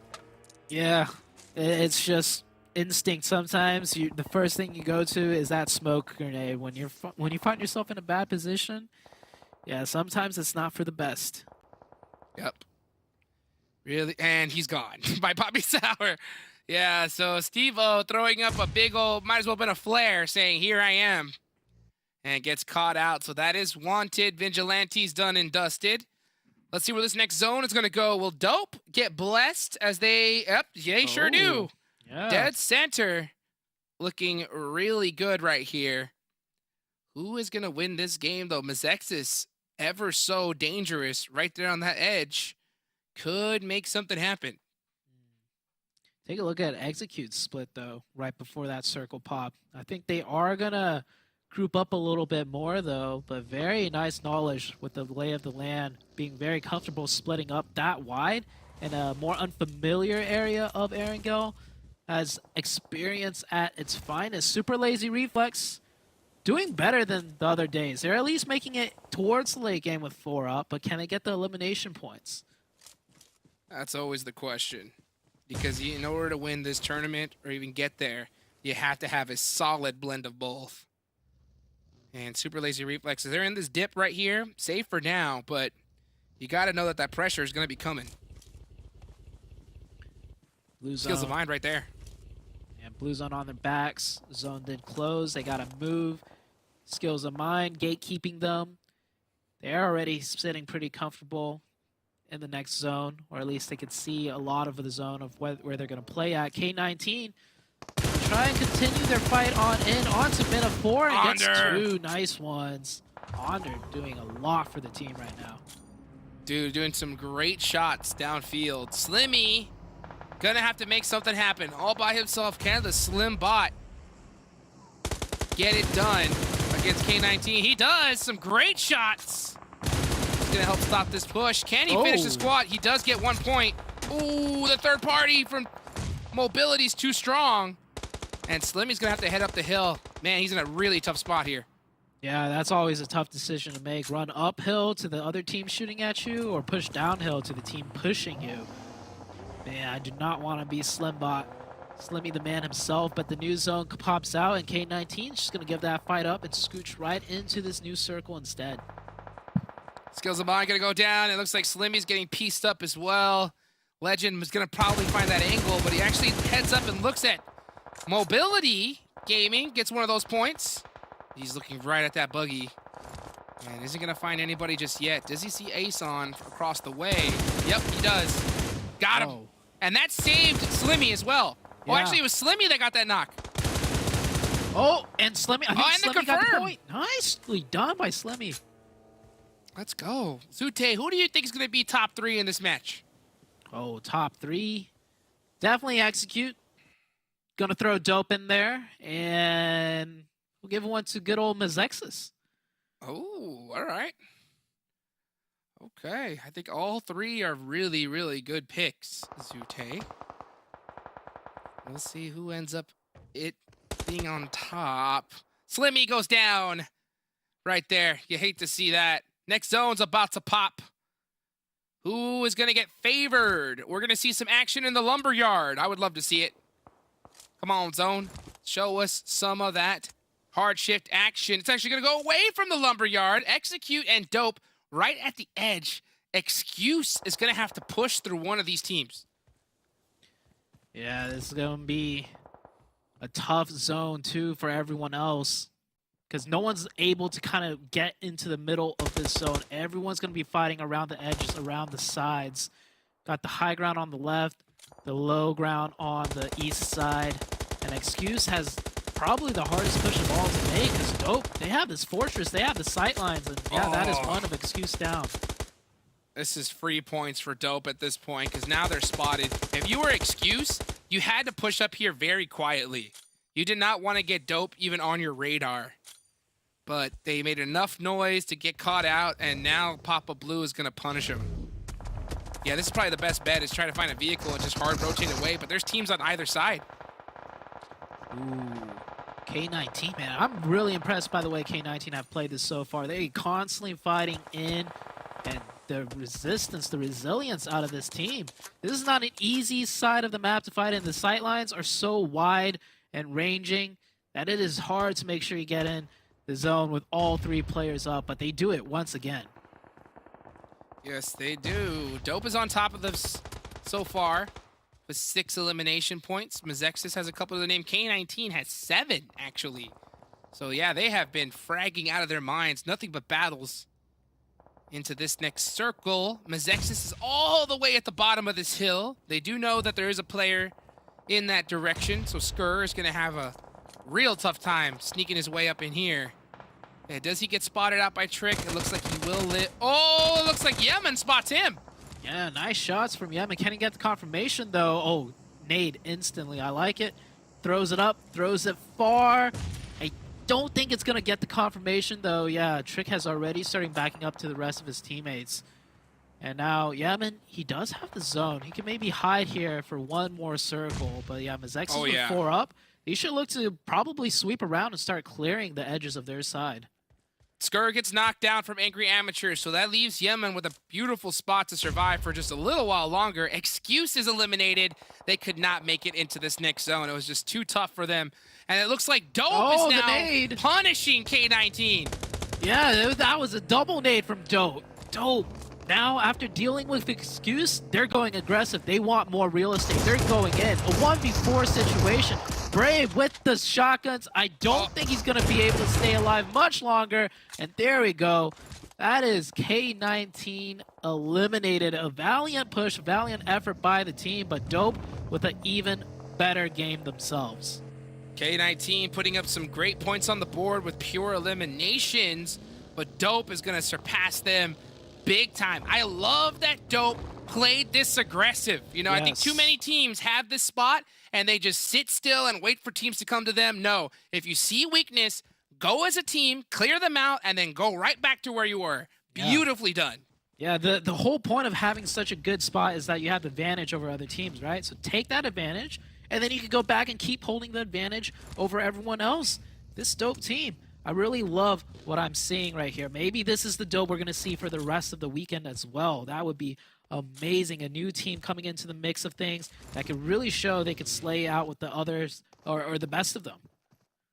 Oh, I can't stand teams that just have such a delayed ability of flipping that aggressive switch. And I tell you what, Dope have shown here that they know when it's time to turn it on. And it's very rare you get this kind of opportunity where you're so well positioned and you got so many points. It's time to really take advantage of it and soak up as many points as you can. And that's what Dope is exactly doing as they take some shots on the MEZEXIS. Yeah, they're now playing on King's Castle right here. Not really a castle, bunch of rocks, but it may as well be a castle with how barren the rest of the zone looks. All MEZEXIS has to work with are some trees. Those trees don't even have leaves on them to provide foliage cover, Hot Jukes. Those rocks are looking nice right now. Oh, yes, they are. Will this final player from Super Lazy Reflex get eliminated? If he does, that means that all of our predictions are going to be correct for top 3.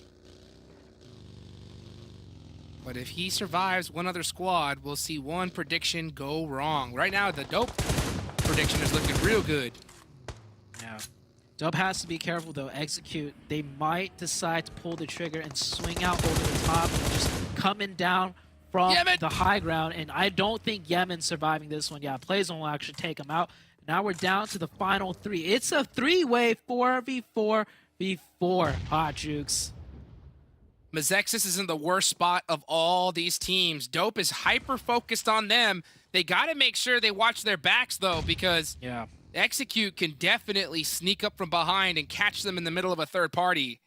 So they should be looking at the top and realizing that there's another team somewhere, and it ain't down there.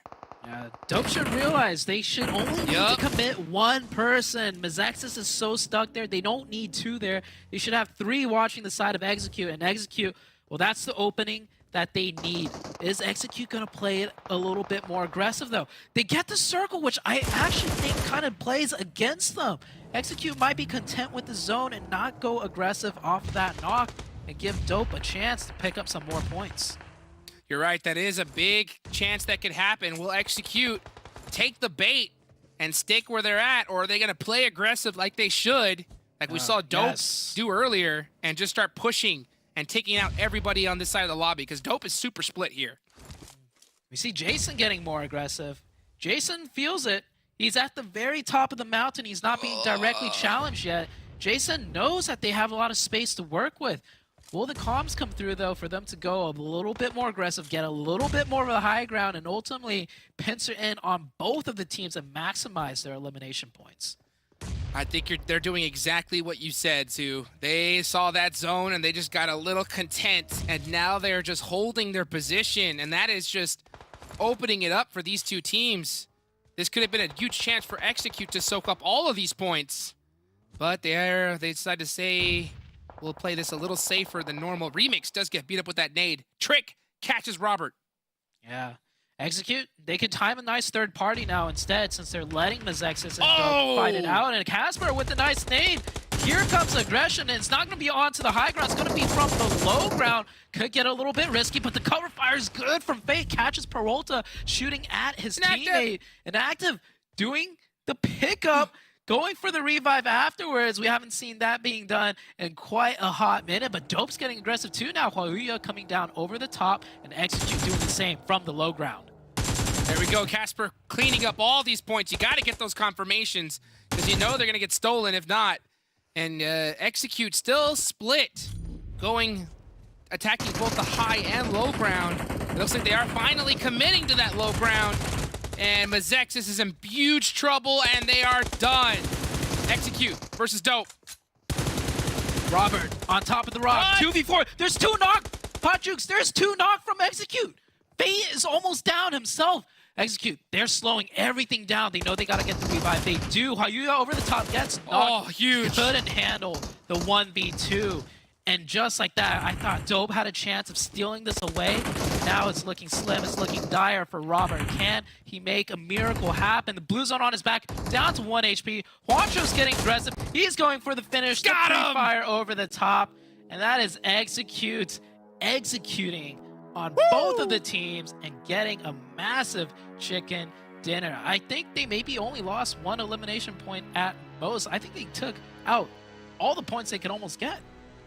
Let's go, baby. Let's go. And you know what? We heard Jason just say earlier, right? How much he wanted to start seeing Execute show up. Jason, you got your gift, buddy. That's what we like to see there. And you're right. I mean, I think that they could have, from my perspective, right, done a couple little things a little faster, but what more could you want? They still executed. They got almost all the eliminations right there. 10 in total. Execute's got to be feeling good. Yeah, Execute, they're finally coming into things now. That is a huge, massive win for them. That's a huge game. I don't think they've had a huge game just yet. They've had some games where it could have been, but it always slipped away. And this one, for sure, they're feeling good about. This was in the side of the circle. That wasn't that commonly played, but we saw that giant split they did. I think about the 6th or 7th circle, showing they're really comfortable with this area, with that experience, and it led them to that chicken dinner. A beautiful game from Execute. Still a lot more action to come up in just a little bit, guys. Don't go anywhere. We'll be right back.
Well, I'm feeling like Execute definitely drank their Monster Energy today because they unleashed the beast there on that lobby, taking themselves a chicken dinner, making me extremely happy. Now, my prediction technically was right.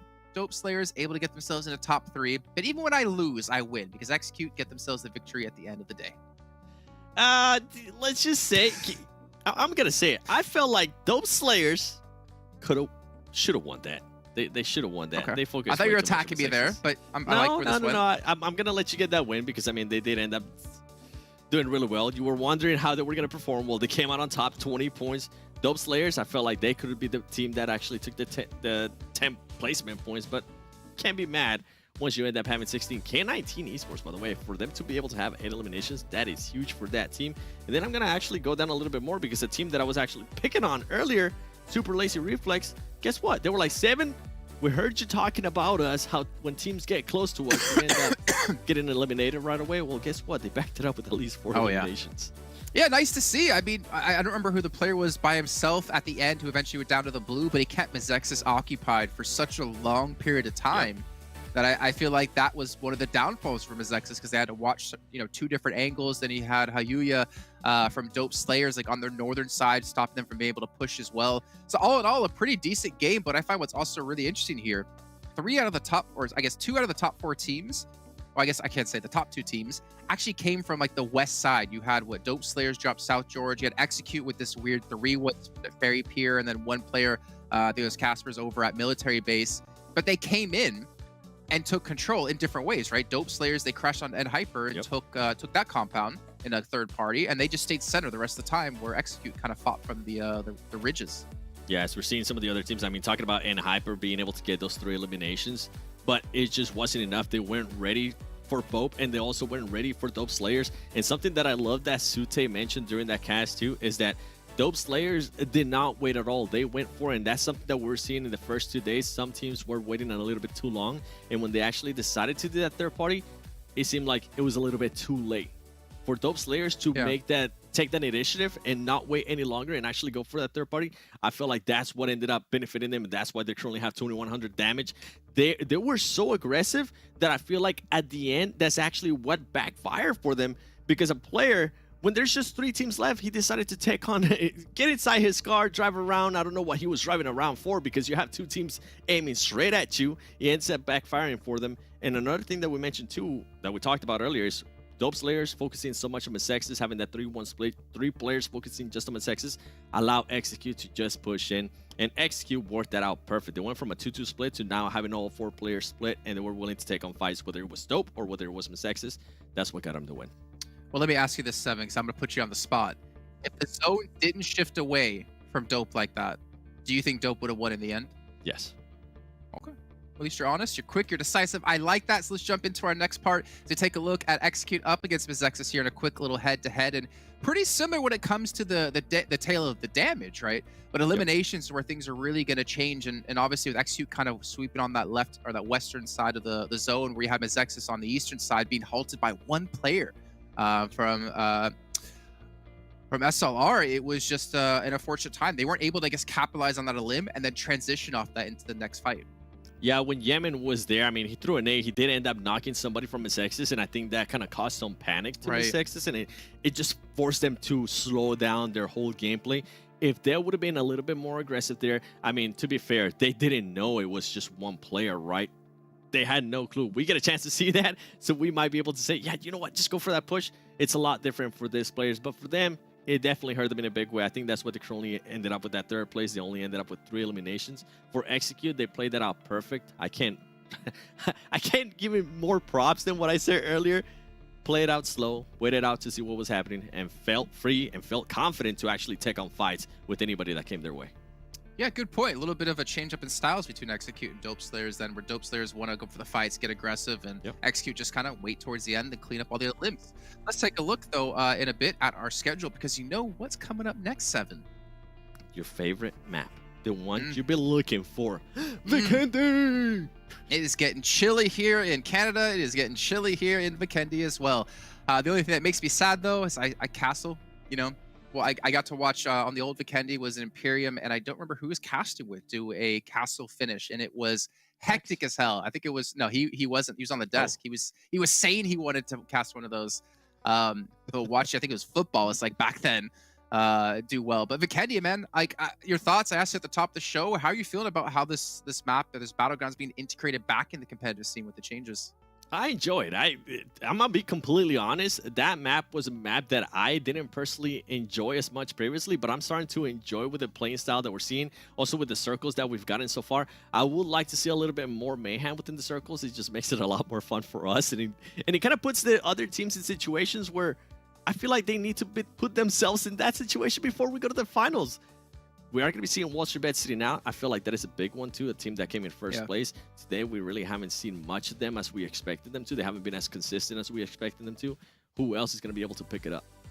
Well, Gold Eagles won it last time, but we'll see actually what they're going to do, and you guys can let us know how you think they're going to do, or maybe your favorite teams here as we head into our third match shortly over on all of our socials. You can see us down below here on the screen, but also all the channels here for PUBG Mobile as well. Just make sure you use that hashtag PMPL NA, because again, Seven's going to be looking through every post you pick with that hashtag and potentially awarding you with a sweet little code as well. 600 UC right there on the bottom of the screen. Seven, he just went to go take it. He just went to go steal it. So you guys make sure to enter that in as quick as possible here before he takes it. Because you know what? I know Seven could always use more skins. Yeah, I definitely need some. I've been slacking. That Bugatti skin? Come on. I just have PTSD of Max telling me the amount of times he spun and never got the vehicle he wanted earlier in one of the supercars. But let's head over to our commentators, though, because our third match today is kicking off here. It's getting chilly with Vikendi, with Hot Jukes, or maybe Cold Jukes, and Zute.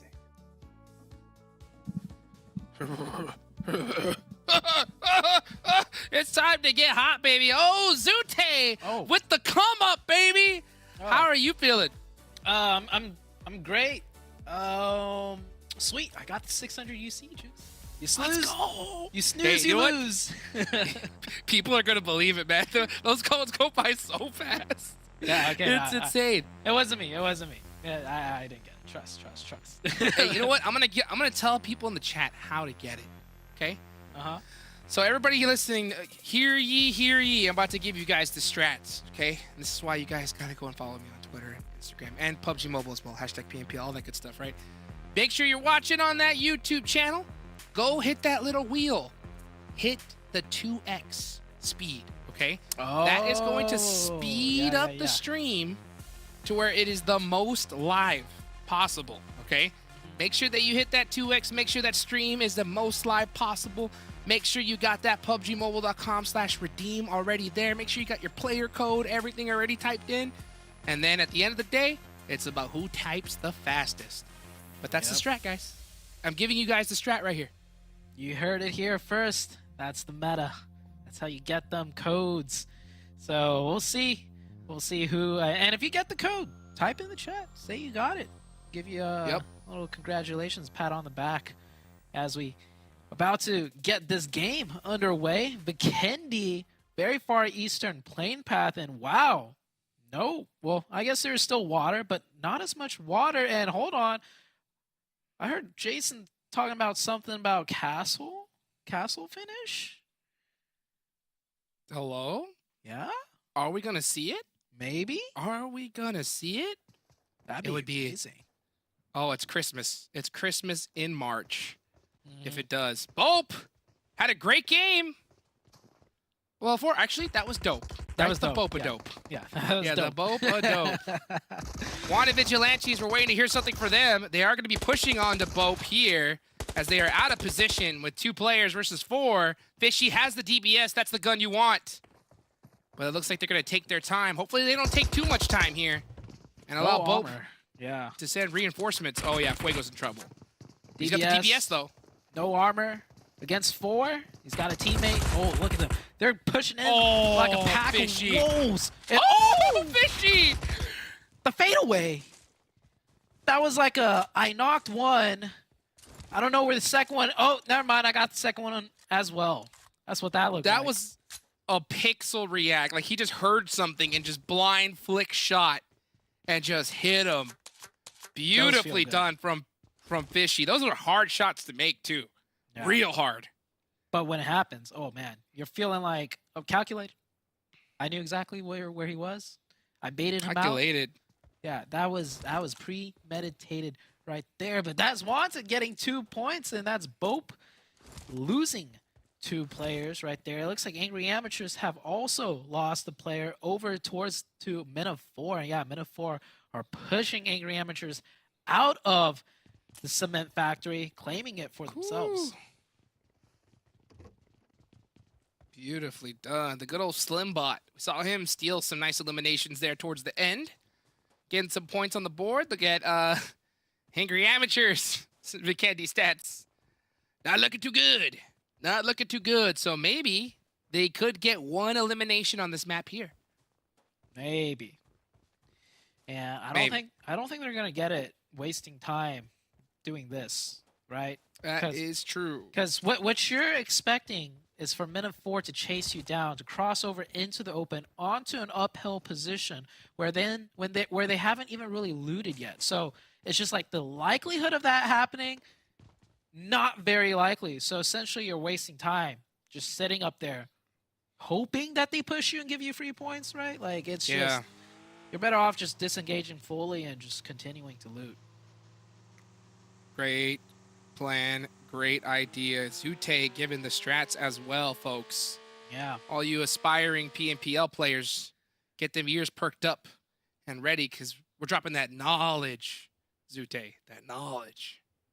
The knowledge to be one of the best. So much knowledge to be had.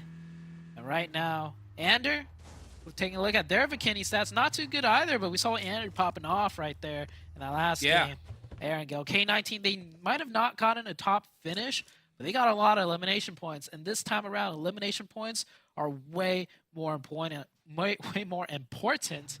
And I'm looking at K19 to really start picking things up today and this weekend with how well they did the last game. Yes, indeed. You know, it's always good to see those teams that have just been struggling and struggling and struggling finally start to pick it up. I mean, because at the end of the day, they've made it here for a reason, right? And I love the fact that, especially in this PMPL as opposed to, you know, seasons past, I really believe that almost every single team in this lobby, given the right position, can win the game. You know, back in the day, there was, you know, a few squads at the bottom that were considered, you know, free points. Yeah. But I love the fact that pretty much this whole lobby, if you sleep and you make a mistake, they will capitalize on you. I mean, we saw that from Angry Amateurs and Sanhok the other day. Yep. And that just makes, honestly, the better NA gets as all the squads, that skill cap rises. And as you can see, Men of 4 able to hit those shots out of position. But not as good as the way Execute can hit the shot and the thirst. That's Men of 4 down to 3. And Execute, they're like sharks right here. They're playing with the food. They got the high ground. It looked like at first Casper was stuck out there by himself at a rock, but not at all. That was a trap, and they sprung it, and they got a finish as well. And they're probably going to pick up the rest of these 3 points. I'd be shocked if Execute doesn't, you know, go for this, and they are actually not going to go for this. They're going to disengage. Oh, but that's because they got another team near them, and it's Golden Eagles. Okay, reprioritizing their fight. I like it. That was super smart. Real smart from them, because they know that if they take this fight early on, the chances of them getting third-partied and take it down early is going to hurt. Wow, Fishy thought he was going to make something happen from the top. We saw him do some amazing DBS shots to start this one off, but Hyro from BOPE had his number down. But it's only him. I'm surprised we're not seeing one of Vigilantes push this 3v1. Cautious. They lost Fishy already. They respect the DBS, but there we go. They get it done. And I think Fishy was just feeling himself a little too much, you know, from that 1-2 punch DBS at the beginning of the game. He felt like he could get the third one done and ends up costing the team quite heavily. Losing a player that early in a 4v1 situation, not worth. But here comes Execute coming back around to finish up the fight, and they are pushing in. So it looks like they're just looking for another angle. Slimmy, though, catches a great nade onto Juancho. That's going to make Casper back things up a little bit. Fate on that high ground really needs to get there and make something happen. That's a second nade. Fate? That's a second nade. Where are you? He's trying, but that smoke is not helping. It's blocking off the angles, and Men of 4 are looking to punch right back. They're going to get 2 confirmed points here. And this is Execute falling to pieces. There we go. Now he has some angle. I don't know if he was even looking from here for so that long. Ooh! Nice little headshot there on a Slimmy. But yeah, he's completely out of position to help out his team. And that's going to make things really tough. Emo4 is just going to go sit back, relax, get reset, and then go for this push again soon. Oh, there's Casper. Oh, Fate actually got knocked by Golden Eagles from even further away. Casper! Yeah, Casper, he's got to clutch this up. It's just down to Casper in a 1v2, 1v1 situation. There's a third party coming in. Oh, it's Masoud with the DBS. Casper trapped in the closet, juking back and forth, popping shots in and out. How much longer can he do this for? Getting shot in the back by Golden Eagles. It is a cat game back and forth. And that is Casper taking it out. Now we're back to Slimmy and another 1v1. Here comes the Golden Eagles coming in for that ultimate third party. Slimmy down to nothing, and he goes out. Casper's still up, and I think the Golden Eagles know there's at least one more. And yep, smoke's being deployed already. They're looking to clean one out onto execute completely now. Wow, and then Beowulf takes out Fate up in that high ground right there. And now Casper's angle's completely gone. Yeah, this is going to be that nade right here. Rice has got to hit this one. Oh, a little off the mark. But yeah, it's only a matter of time before Casper's done for.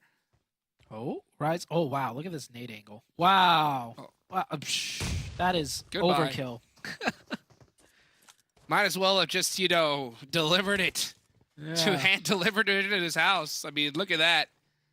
Gone and dusted is execute. It's not just execute. Also, oh, that's right. Yeah, there's two teams. Yeah, Men4 also going out. YKG, this is what I want to see.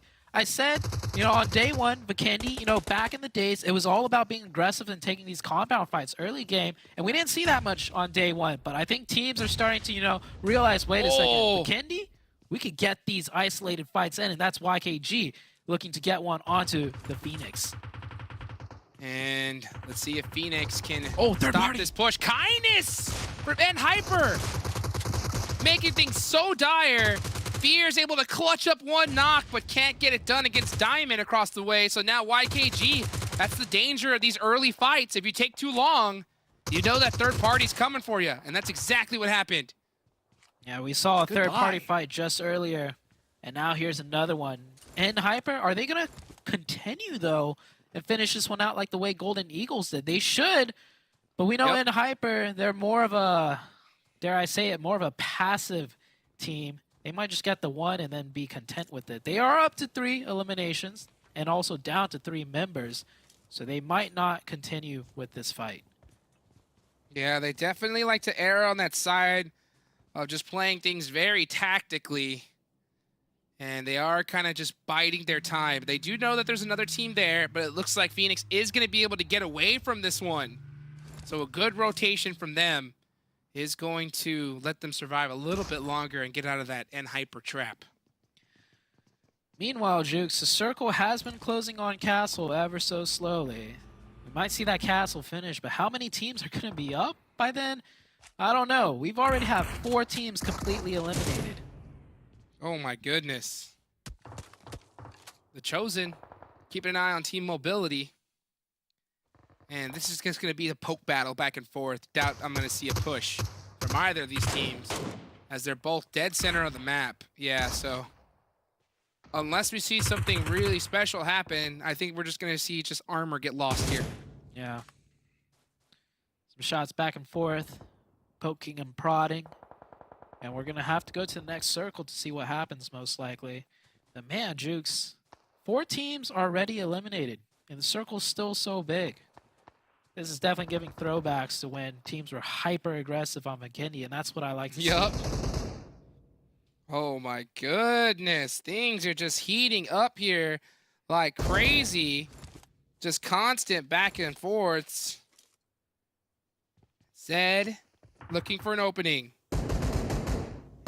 Find it. No, doesn't see anything just yet. So a little bit more teams just biding their time, waiting for this next zone.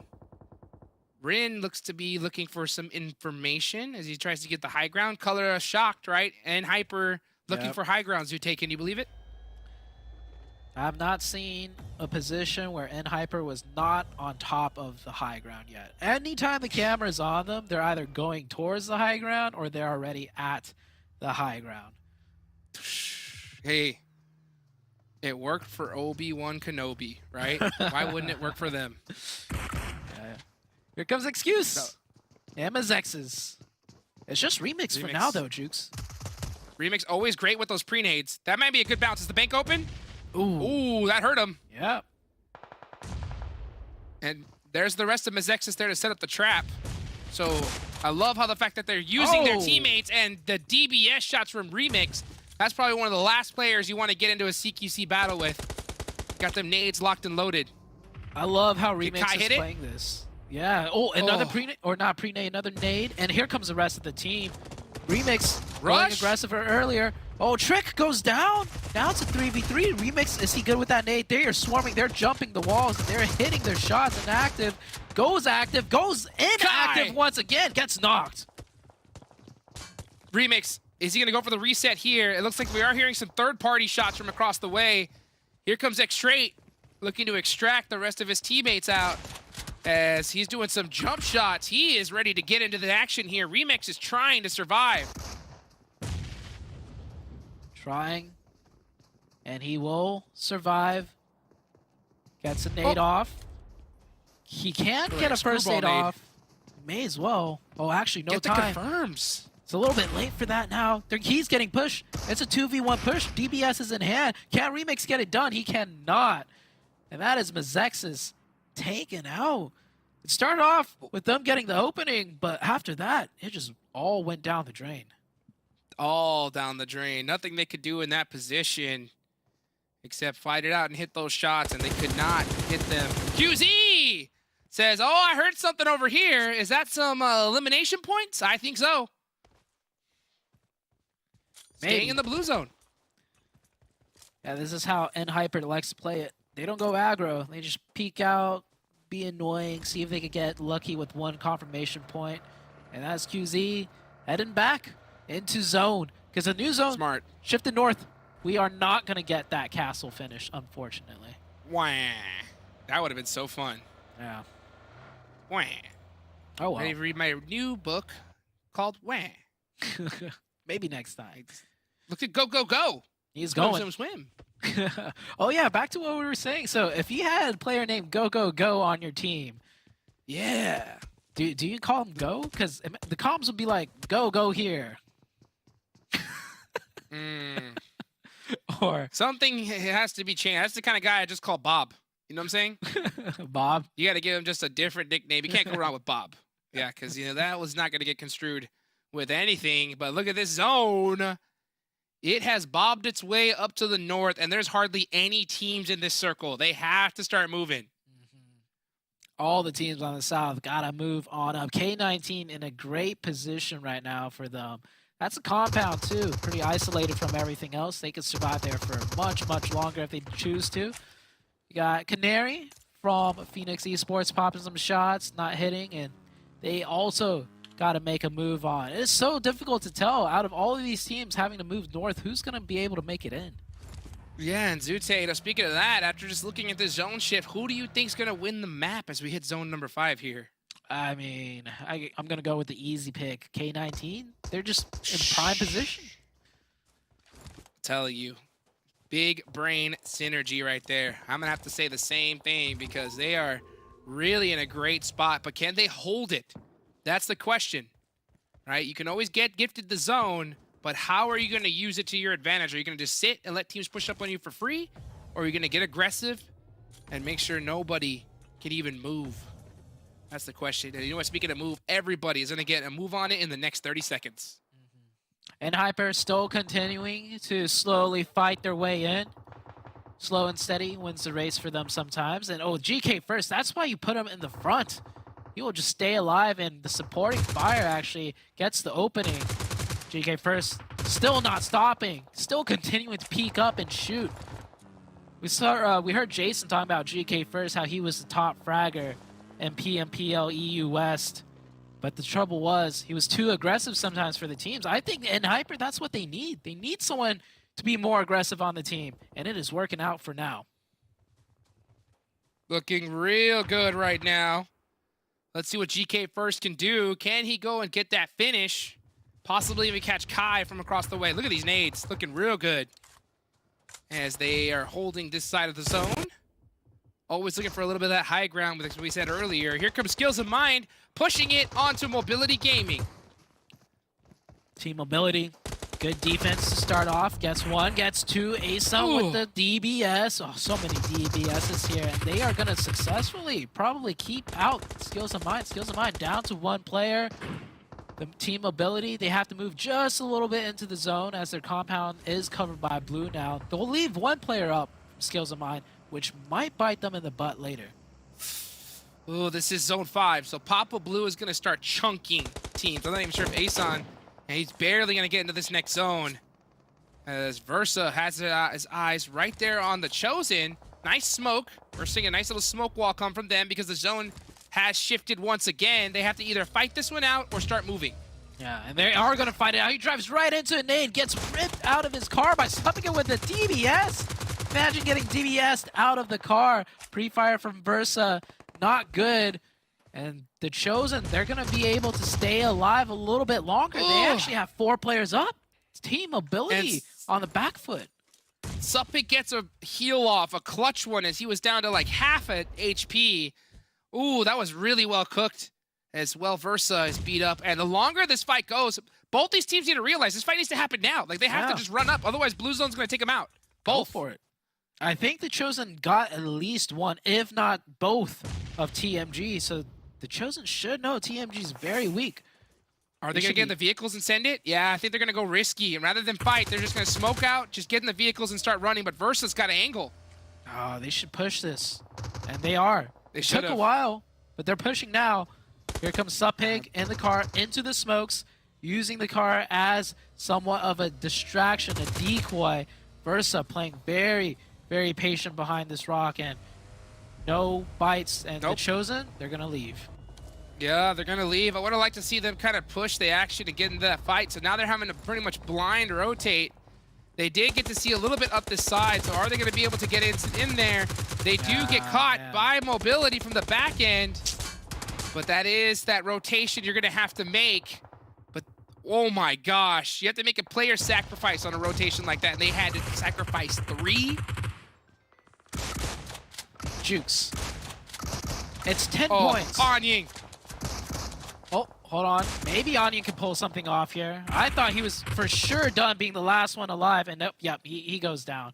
But that leaves TMG a chance to kind of run in there, and they're up close. You might try and do something with a nade first, but I was just going to say, Jukes, it's 10 points for first, 6 points for second, and 2 points if you just get the 2 elimination points, which the Chosen should have gotten instead of getting clean wiped. I don't know what the Chosen was wanting to do there, but it was not good. Yeah, it's one of those decisions your IGL has to make, and you can't take a lot of time doing it. You just got to make one, and push could have been it, but instead opting to run, and now Blinky is going to probably go down to the blue zone, but K19 steals that point away from Papa Blue with that DBS, but they got to get moving now, as there's only a minute left on the clock, and guess who's got the high ground? Oh, man, it's like they just teleported up there because it was the high ground. And Hyper, 11 eliminations on Vikendi. Wow. Surprising. I mean, they're up on top. They have the perfect amount of sight lines here. QZ, if Golden Eagles pushes this and they hear these shots, K19 could have a door open to get into the zone. Yeah. Yeah, here they come. Rise is actually taking some shots on the K19.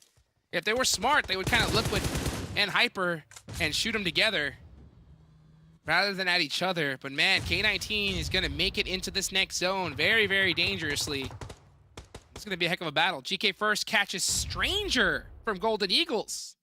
Oh, is that a push? That looks like a full-out push. And Hyper actually going very aggressive here. They want to control more of the zone as they were only on the edge. They got to be careful, though.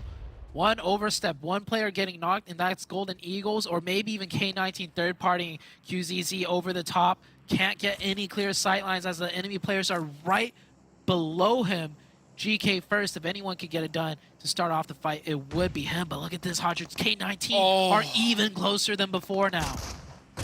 Illusion from that back end is going to really spark things up. I mean, they are timing this perfectly. Wow, Stranger hops into the Tesla, trying to pull off some shenanigans, and QZ is not having any of it. Will K19 start pushing and start catching some of these players off guard? Yeah, K19, they are pushing. Golden Eagles essentially getting sandwiched between two Titans, and they will go out very soon. Illusion sprays too long, and that is a knock onto K19. Can they push, though? I don't think Hyper can push. There's too many up from K19, and there's still 2 players of Golden Eagles surviving smack dab in the middle. Wow, and then QZ catches Legend from K19. Just too many angles with this high ground. Oh, he's got to watch out not to fall down.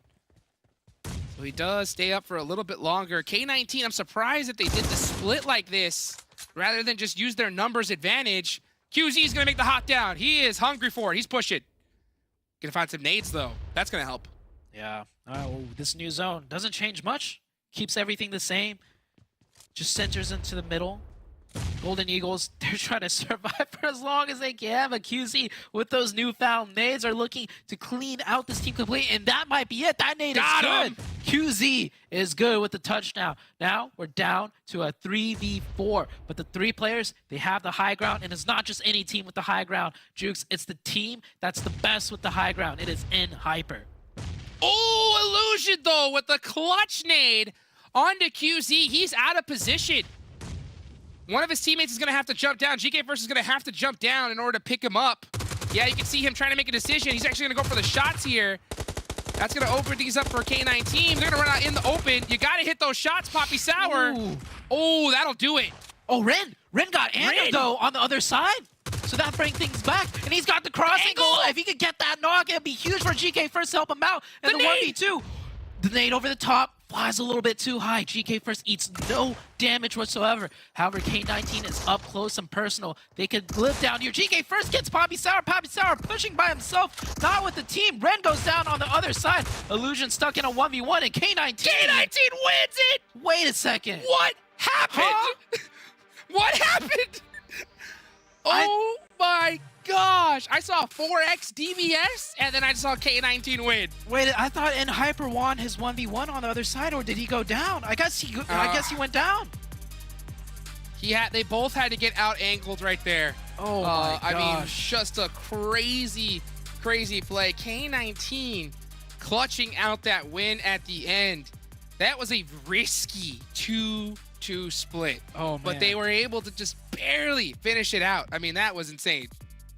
That was a great finish. And you know what, Jukes? We set it up. What? We predicted K19, and I said at the very beginning of this map, I was like, you know what? K19 looks so good on Erangel with how well they fought in such a difficult zone.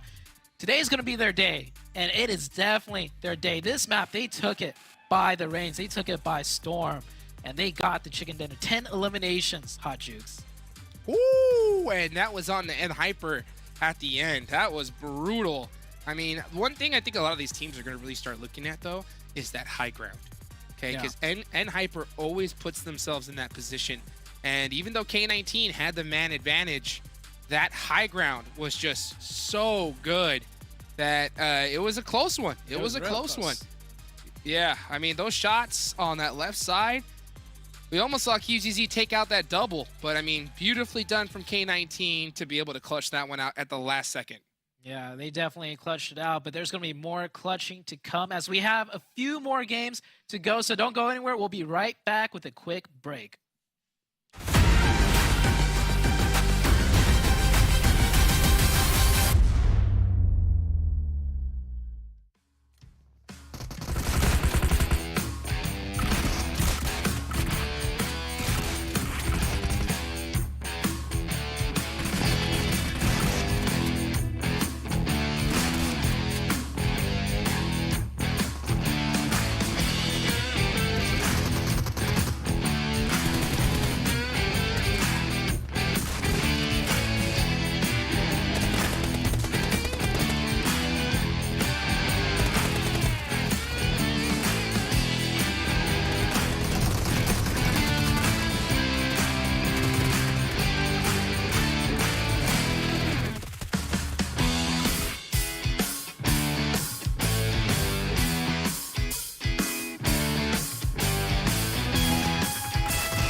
know what, Zute and Hotjukes, these two chumps over there commentate on the match. You know what? What you guys at home don't know is they knew who the winner was before we even started the match. So it's completely unfair, completely rigged. It's not fair, Seven. I was going to pick K19, but I didn't want to jump in the bandwagon. I saw you going with Golden Eagle, so I was like, I'll back up my boy. For America, well, I mean, you know,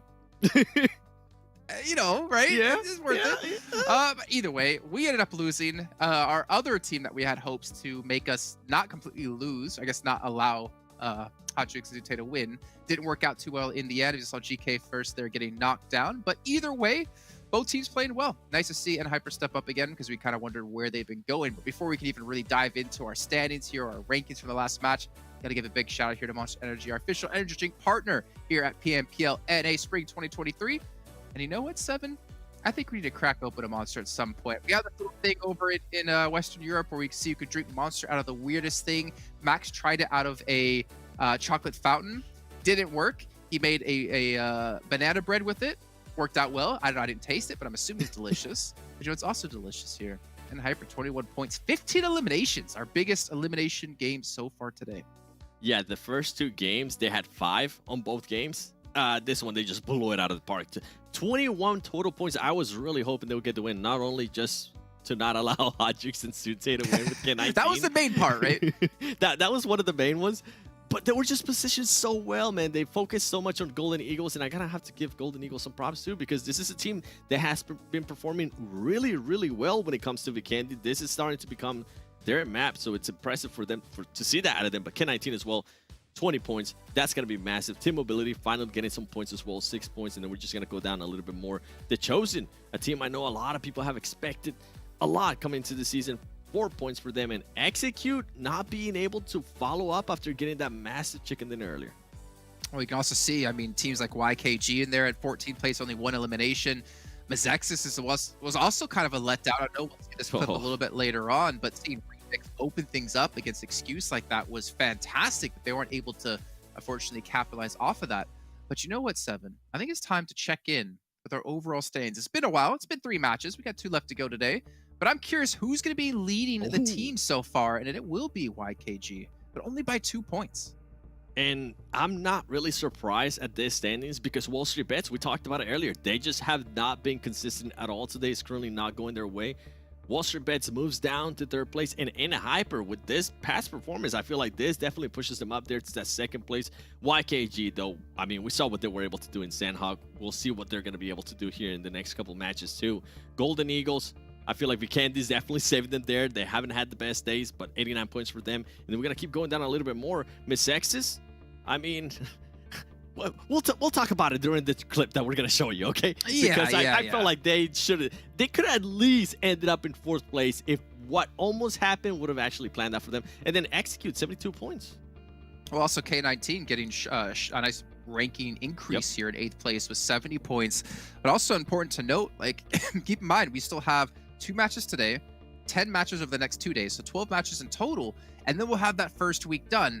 And then depending on your placing determines how many extra points you get that go directly into the finals. So very important here for these teams to start to step up, as we have seen a drop off a little bit in the leaderboards. But looking now on our 2nd page, I mean, Team Mobility, we saw them towards the end, 50 points for themselves. The Panthers, you know, I came into this event having really high expectations for them, Seven. I'm just not seeing them live up to my expectations. Maybe my expectations are too high, or maybe they haven't really hit their stride just yet. But the fact is, 16th place, yes, it'll get you into the finals, but it's not going to get you into the regionals at this rate. You and I both, brother. I had him at least top 7, but right now it's just backfiring, and I think it has to do. Top 7, huh? Yep. Okay, it has I to like be. it. It has to do with just it's a new roster. They've actually added a lot of players from different teams too. Nate, a player that performed really well last season. I thought he was going to be performing really well here in the Panthers, but it just hasn't worked out for them. By the way, SLR has been able to improve on those points. They have gotten 14 points so far today, if I'm not mistaken, with the 6 that they've gotten in the first 2 days. Good to see an improvement out of that team. And you were talking about getting to the finals, 16th place, and also talking about the bonus points. This team needs to move up. All right, well, you know what? Speaking of moving up here, we talked about MEZEXIS a little bit early on. Well, just like a few seconds ago, if I'm not mistaken. Let's take a look at a replay here from this last match from Remix. Now, when we rocked up to this compound here, the initial opening out of him was honestly phenomenal. And with that first knock you see him pull off, we were surprised they don't take the win against Excuse here. Yeah, what's crazy is at this point, Remix was by himself. Nowhere nearby he's going to be able to get that knock. You're going to see his team now starting to push up and try to help him out. It ends up backfiring. Remix is actually not able to even confirm that knock. He backfired. Yeah. MEZEXIS gets eliminated. They're not able to confirm any of the knocks that they were able to get. Remix, great play, but it didn't live up to the potential that we thought it was going to get to, especially when everybody from MEZEXIS crashed in. I feel like the position he's playing from as well, like he has such a nice advantage. I feel like it's a lot harder for him to be naded, but a lot easier for him to nade Excuse there, making things a little bit easier. But yeah, we wonder what went wrong. But in the end, unfortunately, MEZEXIS did fall by the side. But it's still okay. We still have 2 matches left to come today. Let's take a look at what's coming up next. It's going to be over on to Erangel with Group B sitting out. So we won't be seeing Excuse. We won't be seeing N-Hyper. We won't be seeing K19 or Team Mobility. But we have a chance here for MEZEXIS to show us what they got in their last match of the day. It's Group A's final match here on day 3. I feel like MEZEXIS, it's going to come out hot. I feel like they're going to be feeling bad after that last match in Vikendi. We talked about it. I'm also kind of sad that we don't get to see N-Hyper in the next match, because this is a team that is usually able to create momentum and just follow on that momentum. And after that second place finish, you would want to see what they're going to be able to do. They're going to have to sit out, so we'll have to wait and see how they're going to be reacting in the actual last match. Yeah, I mean, they have to be on a high right now from that last match performance, getting second place with 21 points overall. But before we can head into our next match, we're going to remind you guys, once again, check out all of our social media channels. And make sure if you do ever tweet, you ever post on Instagram or anything it might be, use that hashtag PMPL NA. So we'd love to see what you guys have to say about the show and who you're rooting on and rooting for. Hopefully for your sake, you're rooting for a team that Hot Jukes and Zute choose, because they seem to be on fire. So we're going to be heading into our 4th match of the day. Undefeated. Undefeated. Let's go, Zoo. We are 3 for 3. Can we finish with this good old-fashioned clean sweep? Do you think we can do it? Oh, you're asking for 2 more in a row? Let's do it. I think we're on fire today, and I don't know. I feel like the teams are on fire today, because we see a team in a good position, and we're like, if that team's playing at their best, they should win it, and they do. 3 times in a row now. So I love what I'm seeing this week. Do you know what I love seeing? I love this map rotation. I'm not lying. Like, I think this is probably my favorite. Starting off with Sanhok, you got Erangel, Vikendi to mix things up in the middle. We're going into Erangel right now, and then we're finishing things off in the desert. So, I mean, honestly, it just feels like we're getting constantly kept on our toes here as we go into the 4th match today. It's Erangel. Let's get it going. Yeah, Erangel, back to the tried and true. But, man, today it has been anything but normal. The players, the teams, they're playing like they're in, like, PMGC form. I don't think we've seen, like, not to say that they're, like, at PMGC level, but we haven't seen, like, any huge throws or huge mistakes by anybody, right? Teams are trying and executing things, and sometimes the other team just does it a little bit better. Yeah, you know what else I want to see? Who's going to get that code? Who's going to get that code, baby? I hope you listened to me earlier. I hope you got that 2x speed on that YouTube. You're able to see it. It's right there at the bottom. CJFC, ZGZ, AMMX. And you know what? You see that AM. It doesn't stand for amateurs, because we are in the Pro League here. Yes, in the Pro League. And it is Erangel, like you said, Zoo.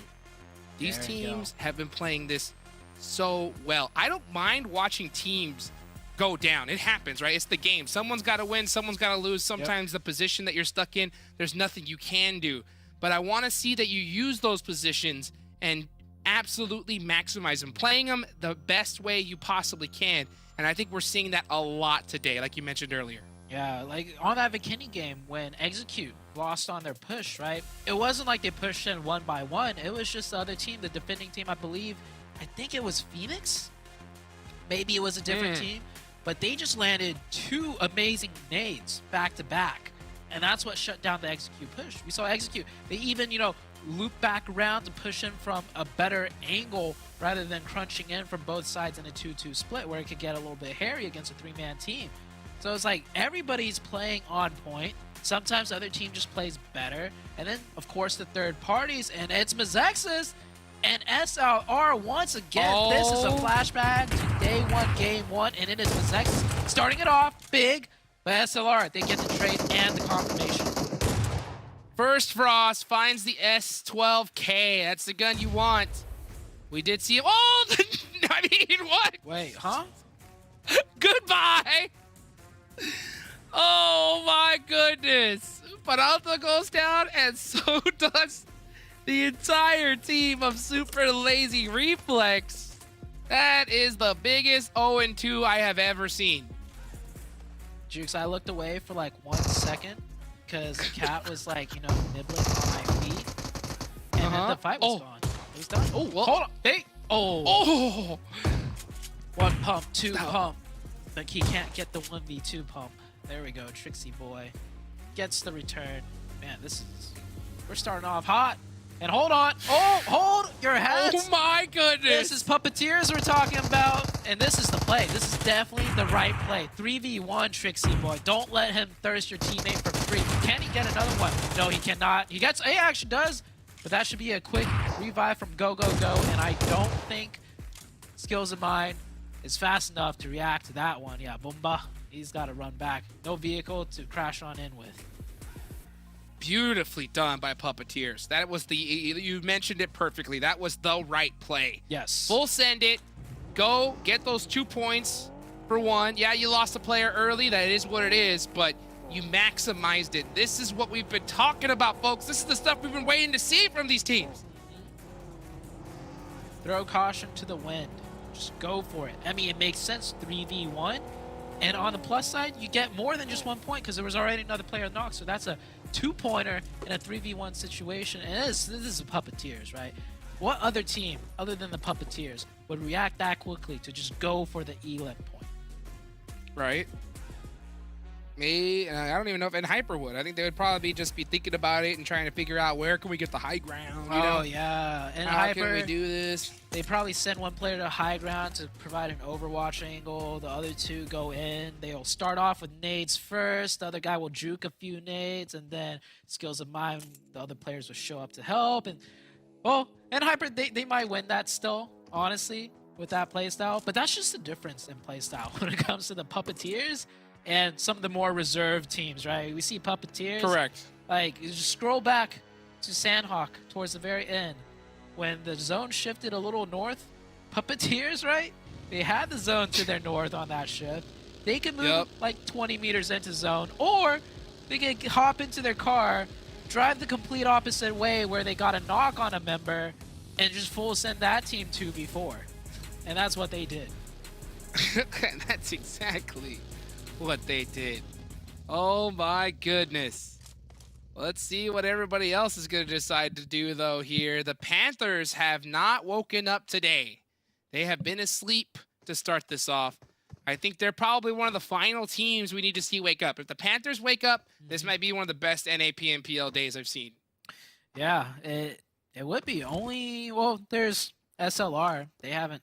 Oh, they woke up a little bit comparatively to how they were doing the other days, right? Like, that's true. Yeah. They are asleep right now. Yeah, they are. Run it back real quick for me, Jukes. What happened? Did they all group up and then a nade came in and took out 3 of them at the same time? Because last I saw, one of SLR was knocked, and then it was over. So what happened, Jukes? MEZEXIS was on it. I think they just hit those knocks through the windows. It just took out those other 2 members just so fast. And then that nade came in to just finish off those last 2, and it was all over. But it looks like we got a party up on Everest. I'm surprised we don't see Hyper up here because this is one of the tallest areas in the map, you know? Well, but maybe BOPE and Dope, the BOPE Dope, have picked up some notes from them. I'd be very impressed if Hyper was up here. I know they love the high ground, but you know why I'd be very impressed, Hot Jukes? Why? It's because they're not in this lobby. That is true. Yeah. So if they somehow made their way up here when they're not supposed to be in this lobby, I mean, that is true high ground addiction. But BOPE, they'll get the opening knock. I don't think Nesquik was ready for that one, and Dope is not ready either because you see this, there's no immediate reaction to fight for this. Instead, they're just giving it up. They're like, oh, we got caught with our pants down, and they're going to sacrifice that player. Yeah, Bray is just full sending it away. Yeah, let's get tree trip. Pre-firing some shots, just trying to see if anything is gonna happen, and nope, it looks like BOPE will get that thirst.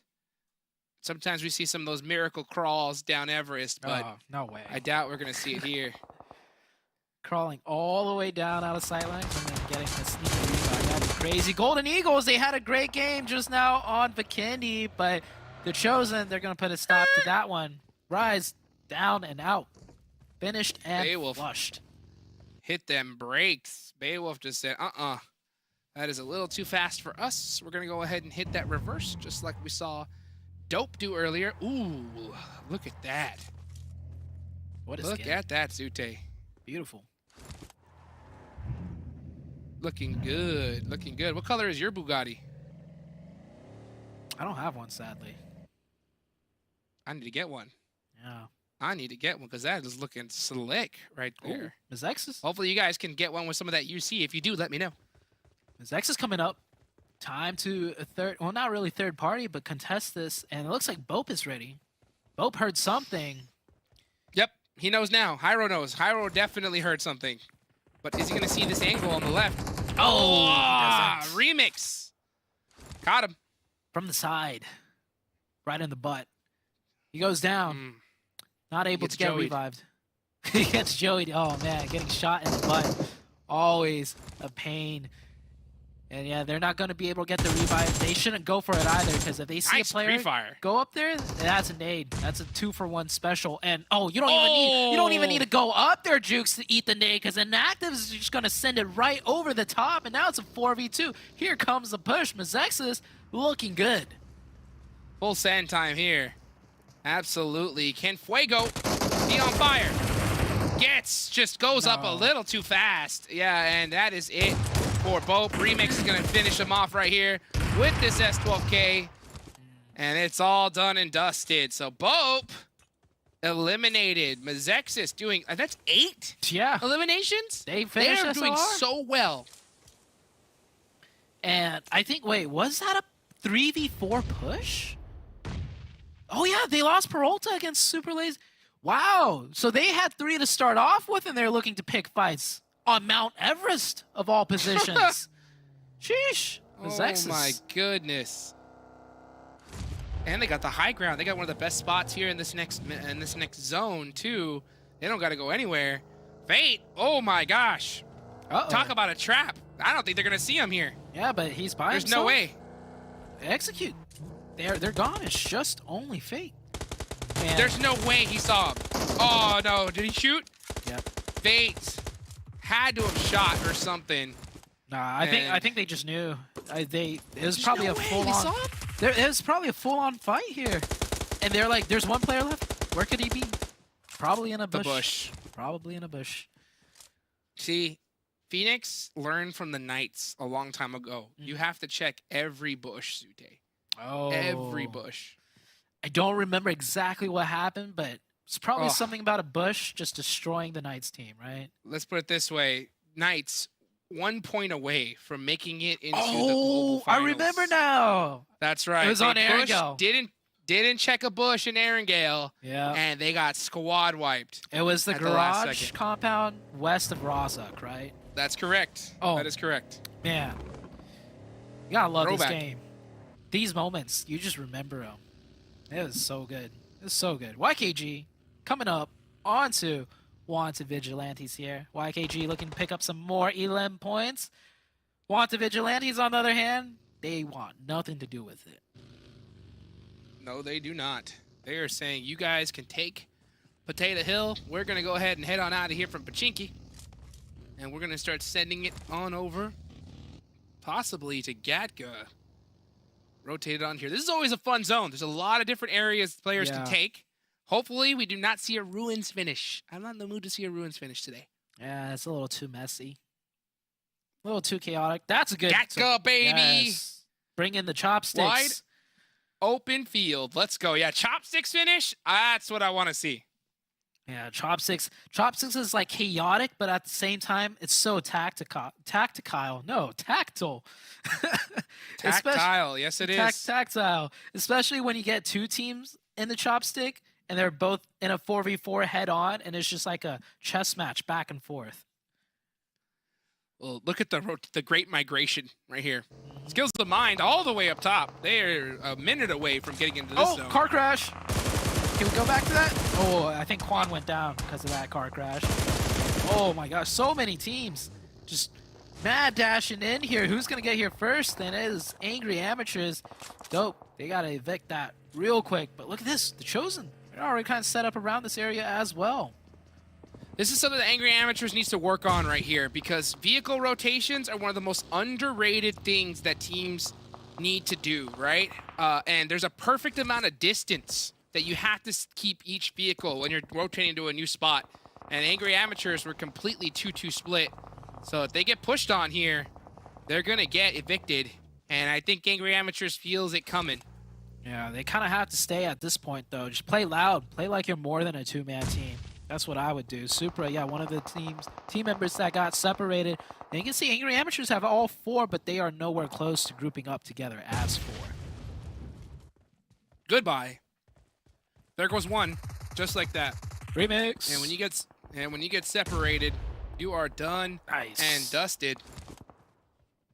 That's 9 points for That is 9. MEZEXIS already. Yeah, crazy. Having a monster game. They got to be feeling themselves. And I guarantee you, when you get so many knocks like this and so many eliminations, it's like whenever you get into a team fight, you're just that much better. D gets the knock. Yeah. Onto the other Angry Amateur.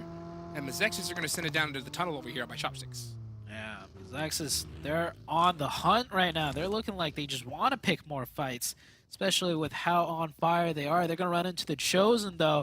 This is going to be a tough one. I don't think MEZEXIS is actually here to commit onto the Chosen. But hey, who knows? Maybe they get one knock and they're feeling it and they go for a mad push. I think they're just looking to protect their vehicles down here. Because they do Most not likely. want to get them shot. Yeah, this is still, the zone's still big enough here in zone 3. Oh my, did he I get thought that Remix one? stole that. No, I think he got him down to like 1 HP and the zone finished him off. Oh, man. That would have been...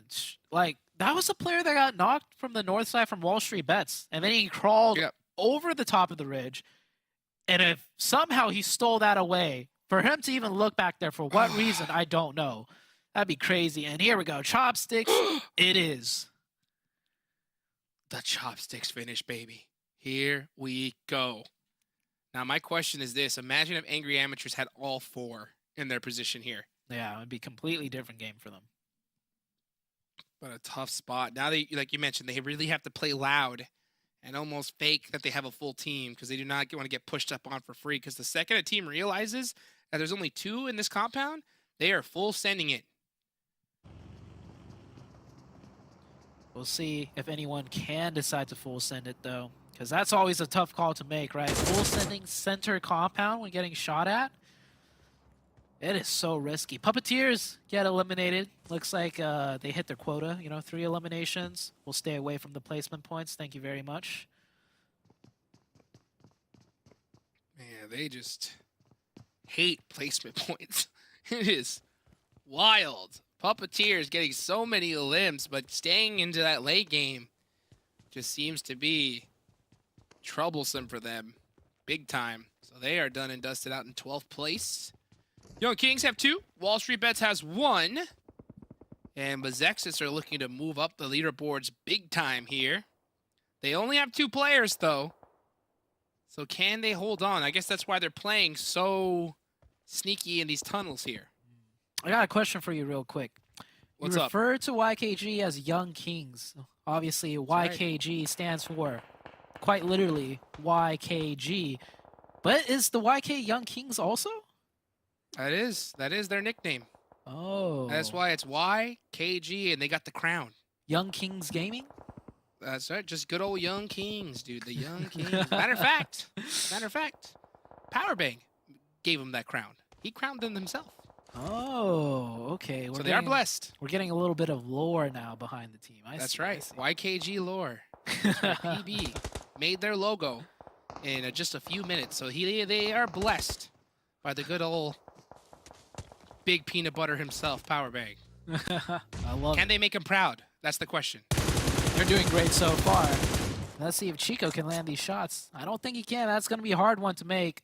from that angle. But yeah, take a look at YKG's position on the edge on the south side. That's going to be a difficult push for them to make if the circle goes anywhere to the north. And you can see them moving around, trying to find an angle. Hopefully we can see them hug that circle all the way around and find somebody. But it looks like they did find their way in. The Panthers holding the shack, making some noise. They got to make sure those vehicles are protected, though, because that zone could definitely go the other way. Definitely so. Fighting off a lot of shots. They're all trapped in one shack, but same could be said for WALLSTREETBETS Vigilantes here. Both teams just trying to play with whatever little real estate they have. Smoke's coming down, trying to protect the vehicles more so than themselves, probably. And the next circle shift, where is it going to go, Jukes? Bring it on the chopsticks, baby. Dead center, right on the chopsticks. That's what I want to see. Can we have it, please? Oh, it goes north. Dope, Chopsticks though. still in, though. Look at Dope. Dope looking good. Looking really strong over there. Same with Mina 4 on the western side at that compound. And I think this is a great circle for Angry Amateurs because they have the Chosen pretty much providing like a buffer to getting crashed. If they do get crashed, the Chosen are going to start mowing people down from crashing them and helping them out, essentially. Well, who is going to win this game? Who's going to get the most eliminations in this game?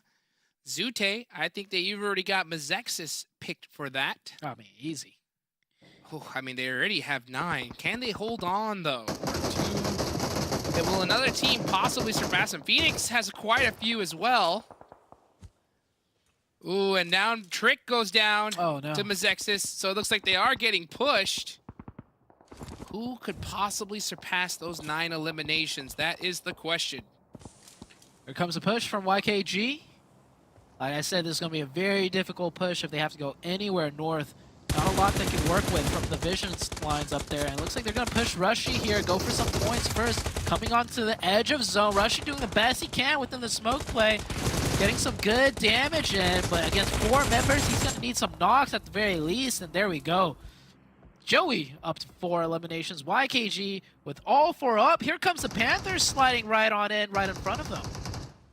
Well, Zute, we're going to find out right now. I know that you picked MEZEXIS. I had to go with YKG, though. They're looking a little too good here, even as a 4-man, pushing from the outside.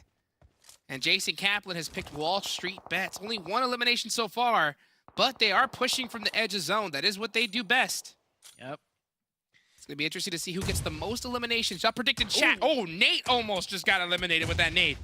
Ooh, that was a close one. I don't know how he didn't get knocked. Valak is already He's down. throwing everything. He's throwing the kitchen He's sink. throwing everything. Oh, that car's going to blow up. YKG dodges all the nades, though. Huge time. Oh, not the buggy flipping away from Fierce. Fierce. He said, my cover. My cover. The way he reacted, I feel like he's had a buggy flip out on top of him once before. And Yep. oh, that buggy flipping away might have just cost Fierce his life if he does get knocked. That's the Panthers eliminated. Looks like Angry Amateurs helping out a little bit with that one. Ooh, baby. Chico is going to be throwing those smokes onto Fierce. Are they going to be able to get him up? WALLSTREETBETS in a battle right now with Golden Eagles to secure the top of Chopsticks. This battle needs to finish here. They got 30 seconds left on the clock before that zone shifts. Stranger, oh, you know he wants those shots back from onto D. That was so close. Oh, I think I just saw a nade fly by to their right. And yep, I was right. Finish is 1. He might go for the revive still on to Beowulf. That's an ejection nade, though. That's an eviction. Yeah. Oh, yeah. There's that confirmed. Now it's all down to Stranger. And WALLSTREETBETS, they still have 4 up. 4 up, and if they get this elimination, when they do, they're going to have this entire side of the map. Oh, my God. So Jason's pick could ring true here, but eliminations are getting taken out all over the place. Oh, and they get Looks the like- zone. Oh, they got the zone, and they got it big time here. Yeah. They need to finish Stranger. I don't know why the whole team isn't going along this side. The whole team should go along this side, clear that angle out, and then finally start focusing inwards. Yeah, same. Especially with that new zone. They have the next circle, so I'm surprised they're not just going aggressive here and coming back to their spot later. Stranger He's gonna end up crawling over to the entire other side. I don't blame him. WALLSTREETBETS was Yeah. throwing so many nades at him, and here comes the chopsticks fight. Remix. Oh, Remix! Survive! That could have been a 1v4 because I think it was only down to Remix himself. But Wanted Vigilantes will take control of chopsticks, and that is MEZEXIS done, but with 10 eliminations. That's a lot. That is a lot. Can that hold on for the most eliminations prediction? We're going to find out. Young Kings have 6 so far. WALLSTREETBETS have a great position. And if they can take down Stranger, they could secure that angle. I do not like the fact that they have taken so long, though, and given Stranger a chance at life. The Chosen full sending it on into the shack. And they're going to make it. Oh, smoke's coming down. How are they not getting tore up right there? Yeah. Angry Amateurs Survive. just like... Angry Amateurs, if they had 4, oh my gosh. I mean, I feel like Angry Amateurs don't even know players pulled up there. They're like not even looking that way. Oh, maybe this is why they're more worried about Young Kings. This was a free push for Young Kings. I think so many teams were worried a full squad was here. And Young Kings just said, we just got to send it. We have no choice. Yep. And little do they know, they're just going into just a duo of Skur and teammates. That Molly, oh my gosh, Skur's in trouble. Yeah. I think YKG's starting to realize, oh, there was not a full team here to begin with. It's probably just one player. YKG gets him. YKG up to 8 and still 4 players alive. My pick from MEZEXIS is looking more and more dire as every minute passes. Oh my goodness. I'm sorry, Zoo. I'm sorry. I wanted to pick the same thing, but I saw YKG and I could not resist the Joey train. It spoke to me. I'm surprised myself. I mean, you gotta agree, it was a difficult push for them to make from the south side to the north, but they're doing it. Just gotta believe. Chico's gonna get rezzed here. Great part about having those buildings. And then once they get rezzed up, they're gonna be focusing hard on the Chosen. It really depends where this next zone's gonna go. Is it gonna be toxic and go in the middle of the field? Steve-O! Peeking up and down like a gopher. Looking to catch WALLSTREETBETS with those two front chompers. Yeah, definitely getting bopped like a gopher. Or is it moles? Yeah, it's a mole. The whack-a-mole. Oh, look at the nades! Yeah, oh, that's a full Look light. at the nades! I think Fierce has just put himself to Oh like 7. Oh, yeah, that is the gosh. Chosen gone. Goodbye! There's And Shaq. hello! Young Oh, yeah, Kings. your prediction. There you go. What more could you want there? D getting a nice nade onto Steve-O. That's going to open things up. That's going to allow Kubi to throw a lot of utility down into that dip. Is he going to find the perfect nade to land on them? There's just a little short. Those mollies, too. Ooh. This next zone, I think, are they in the edge of it? If they are, they could use that ridge still, but if not, they're going to have to go into the open. Shots going back and forth all the way across the map, too, and yep, that ridge is not in zone. Want Vigilantes know they have to make a move now. They're going to go in for the drive-by. Oh, He gets one, pops out the backside, gets traded immediately. Where's the rest of the push? Wanted Vigilantes, they're trying, they're doing the best, and they get eviscerated. Eviscerated was the correct word. Wow.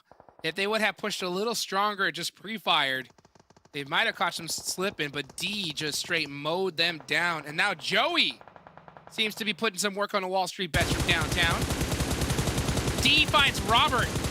Can he get the finish? Oh, almost every single bullet he had. And then he has the mini with the 8X.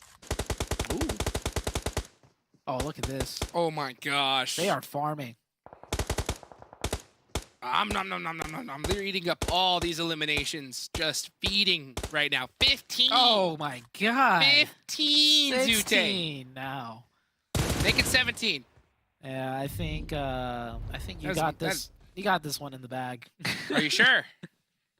It is statistically impossible for any other teams now. Oh, goodness gracious. I mean, this squad, this is a record right now for PMPL. They're setting it. Yep. I think the most was, what, 16 or 18 before, and they're definitely gonna get past that. Unless if Wall Street Bets, I don't know, pull off a miracle. But you know this YKG team, they are playing in tip-top form. And they got the circle too. Jukes, look at that. Oh Wall Street my Bets, goodness. they got to move up. So the previous record is 18 eliminations by the okay. Golden Eagles. Okay. Yeah. If they finish out this lobby, they will beat that record.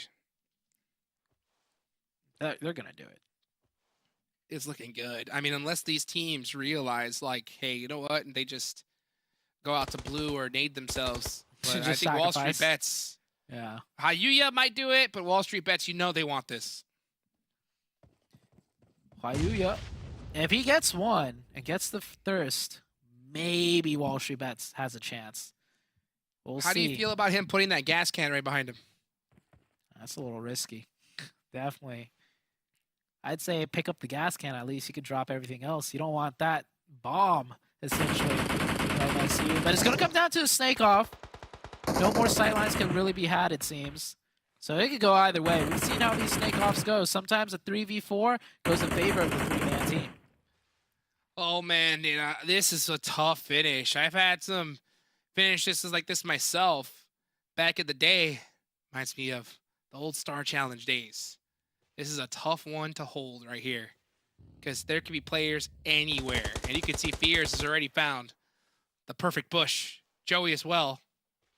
It's all about who spots who first. They're crawling. They're snaking. They're waiting for the next zone probably because all the players are now secured themselves in this new circle. But I'll tell you what, the next zone, there is no next zone because I believe we are going straight dead to the center now as everything's going to be closed in the blue. And no one's really close to the center besides maybe you could argue Hayuya. So everyone's going to have to keep crawling up closer into one another. Do you think one of these players is going to hand off some first aids to the other? No. For that. Ugh. This is going to be dangerous. Yeah, I think you're right. I think it's going to be a shootout or a nade out. If Joey, usually you find some players hiding in those bushes or behind those hay bales. He saves one, though. So close. I like that. You don't want to be near those hay bales right now because those are a dead giveaway of where you're going to hide. Oh, Fears! Eats one nade. Survives. Tosses Gives one right back. Ooh. Hayuya eats it. Equal damage. Hayuya gets one earlier, though. The molly! And the molly! Fierce! Threw a molly before he got knocked. Wow. It's a 3v3. It's a 3v3 here, Zute. And also the record's on the 17. line. If they don't get these, the record's not going to be beat. Are they going to get the res on the Fears? No. He's Too risky. He's got a hay bale, Zoo. No, that's a magnet. He's got a hay bale. That's a bait. That's a bait. That is not a bait hay bale. Go save your friend. No. No. Best Fears should have done was just crawl directly into Wall Street Bets. That's right. Get the info or bait out some shots. But now it's a 3v3. Mowing the grass. Kubi. 24K. A little to the left. He catches him. And the 3v2. thirst. Chico is up and now behind the hay bale in the most obvious position ever. Can he hit this nade on a D? Oh, D barely misses it. Joey now got some shots. Joey gets him. Joey gets him. 2v2. It's a 2v1. The king, the legend himself, Joey, going for the record. Can we see? That's a tie. Oh, he He gets gets one. another. Joey, the legend, the man, G1. the myth, the legend. 1v1. Oh, the bale. The hay bale. That's going to give him such a huge advantage. Joey, left juke, right juke. DBS in hand. The jump DBS. shot. Oh, the quick molly. The bait and switch. It's a fake. It's a DBS. Baby! Joey! That 1000 IQ play! The bait with the nade said click. Am I holding it? Oh, I'm holding a DBS, baby. And it's coming in high. Woo!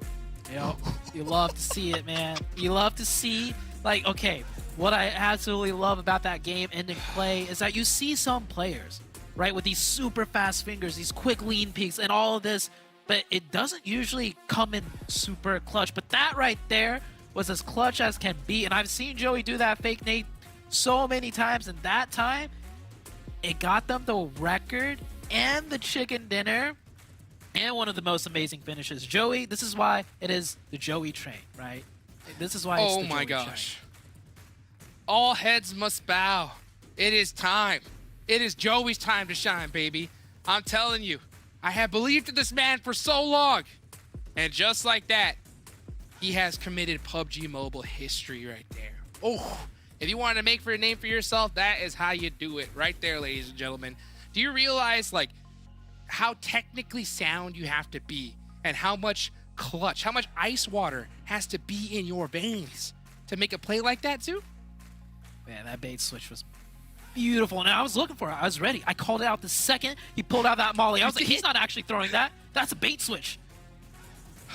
Oh, so beautifully done right there. What more can you guys ask for? Get some hype in the chat. Make sure you hit that follow button, and we'll be right back after this short break.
YKG, I gotta ask myself, why would I ever predict against them? They take themselves the victory. They take themselves the highest elimination match so far here in this PMPL season with 20.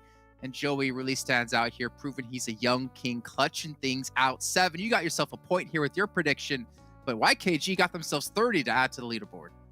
Breaking the record that Sute and Hajix were alluding to in regards to the most eliminations so far in this PMPL North America. 30 points. That is massive. Actually, with the new point system, I didn't expect to see any 30-point matches in a very long time. So thank you, YKG, for proving me wrong. WALLSTREETBETS, though, I mean, your pick. 15 points, 9 eliminations. I really thought that we were going to be able to do more, but if I'm not mistaken, I think it was Golden Eagles that just kept distracting them over and over again there at the end. I like how you try to make me feel good, 7. You must really miss me if you're trying to keep me around here. But I like, see, Jason, you did all right. Yeah, MEZEXIS able to actually survive with 1 player as well. Ended up able to pick up an extra elimination there, get them up to 10 total. Dope Slayer's a little bit sad after they had a match off. I was expecting a little bit more out of them, but still 8. That's better than, well, was it, if I can do math quickly, 12 other teams that participated in this lobby. But still a rough match either way. I mean, when we saw MEZEXIS had 10 or had 9 points, I think it was like Zute. It was like right before they lost a couple of other players. He had them predicted, but for them to come out with 10 still is honestly phenomenal. And forget the placement points, they still get them 3rd overall within this match. It is, and I mean, this is something you and I were talking about when we were watching the match too.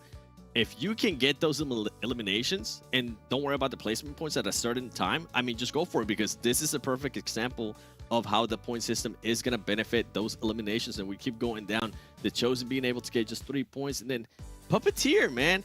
I was expecting a lot more out of them, especially after what we saw in the first match. They really haven't been able to showcase it. They are currently going back to what we're kind of used to in regards to them getting eliminations, but not really being able to get those placement points. Golden Eagles as well, just 2 points.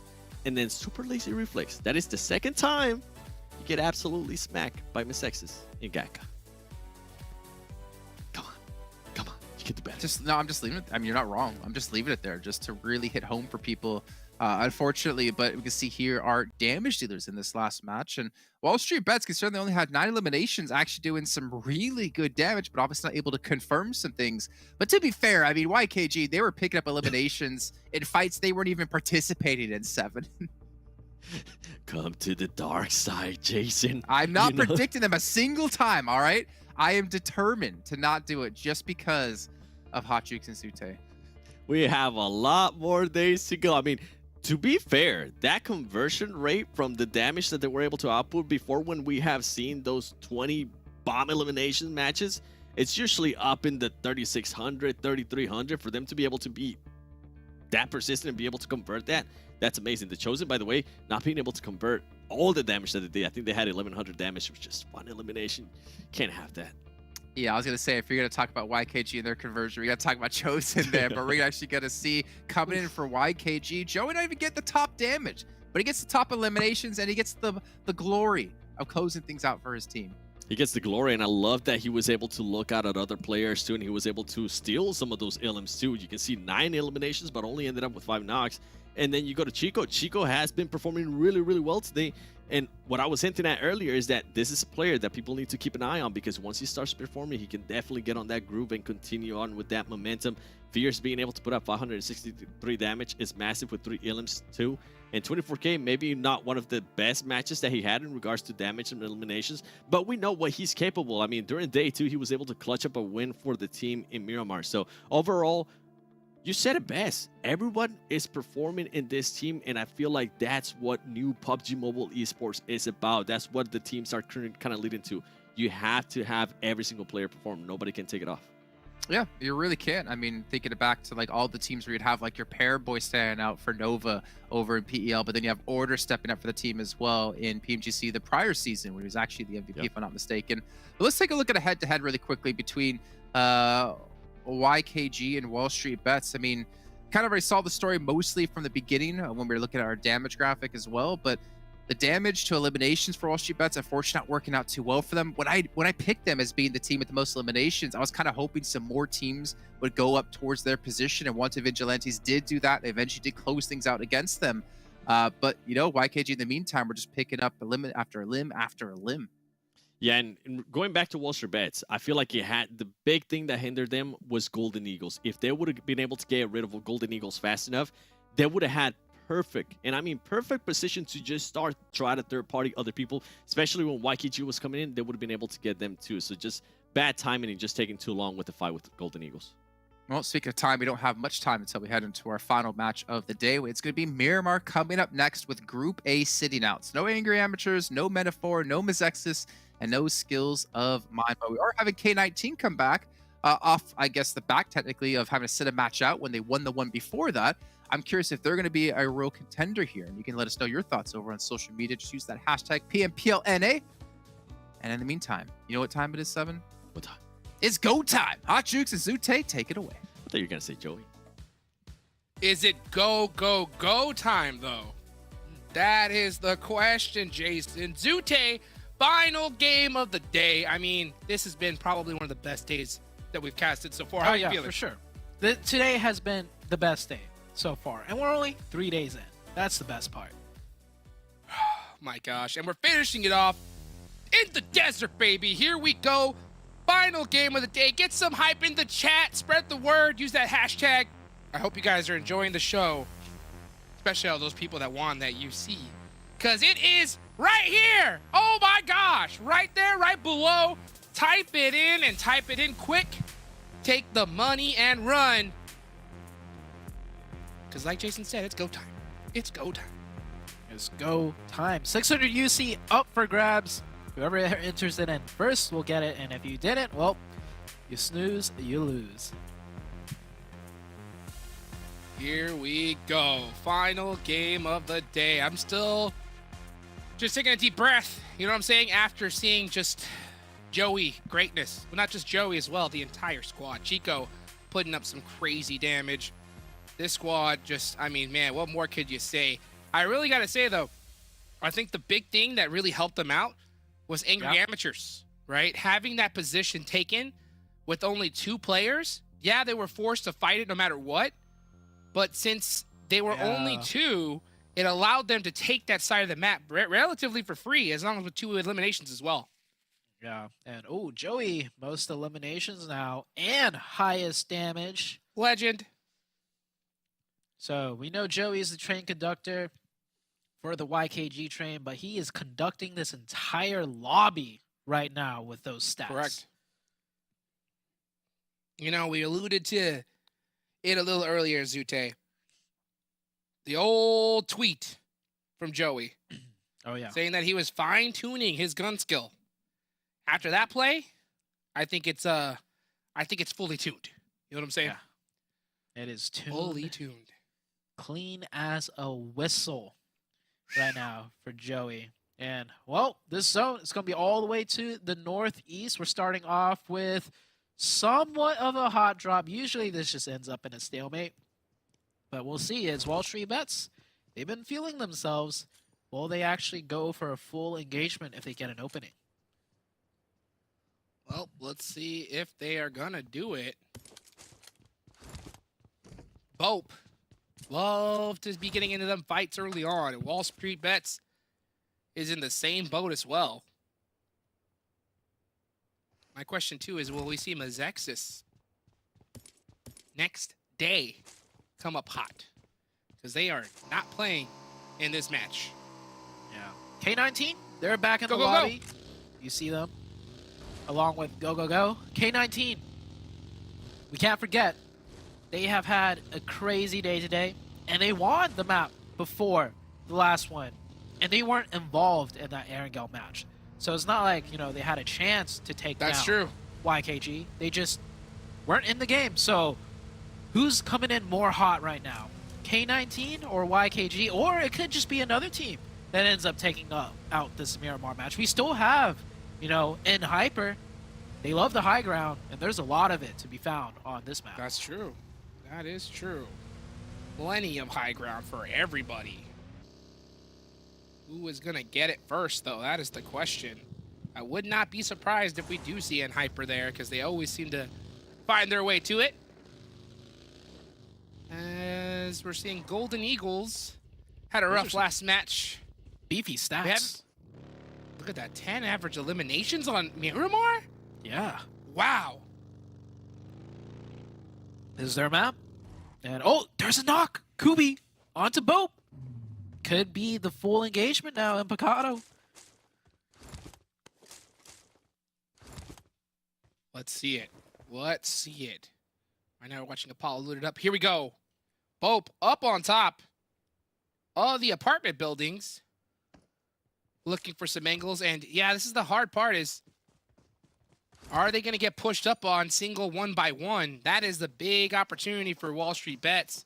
But it is a very difficult one to push. Yeah. Oh, Hyro making some noise, though. Definitely giving it away that there's only one person up here. And WALLSTREETBETS, they're feeling confident. Yeah, Hyro's got to back off to his teammate. Gets shot on the side, almost gets knocked. Ugh. Does make it to safety. But that's one more building in control of WALLSTREETBETS. Oh! This is such... Exotic wow. fights. The trade and the retrade. So well done for WALLSTREETBETS. It is so hard to get those trades in with this tight of angles, right? Like, it could be any window, any floor, and for WALLSTREETBETS to get a double trade like that, that's well done for them. 100%. 100%. That is not an easy push to do by any means. And they are now just absolutely abusing BOPE. Do you think after this game, if you are BOPE, do you decide to push or even drop here again? No, I think you give it up, man. This WALLSTREETBETS team, like, we already know they've been coming into form day 1, they did okay, but nothing to really, talk about. Day 2, they were first place, at one point. So this Wall Street Bets team, this isn't luck. It's not like they got some lucky shots or they just so happen to find the trade. This is a strong, formidable team that you do not want to get into a fight with. Absolutely. Look at Koob. Oh my gosh, the punch out. And then you shoot. Oh, Hadzada's pissed. Oh, what is...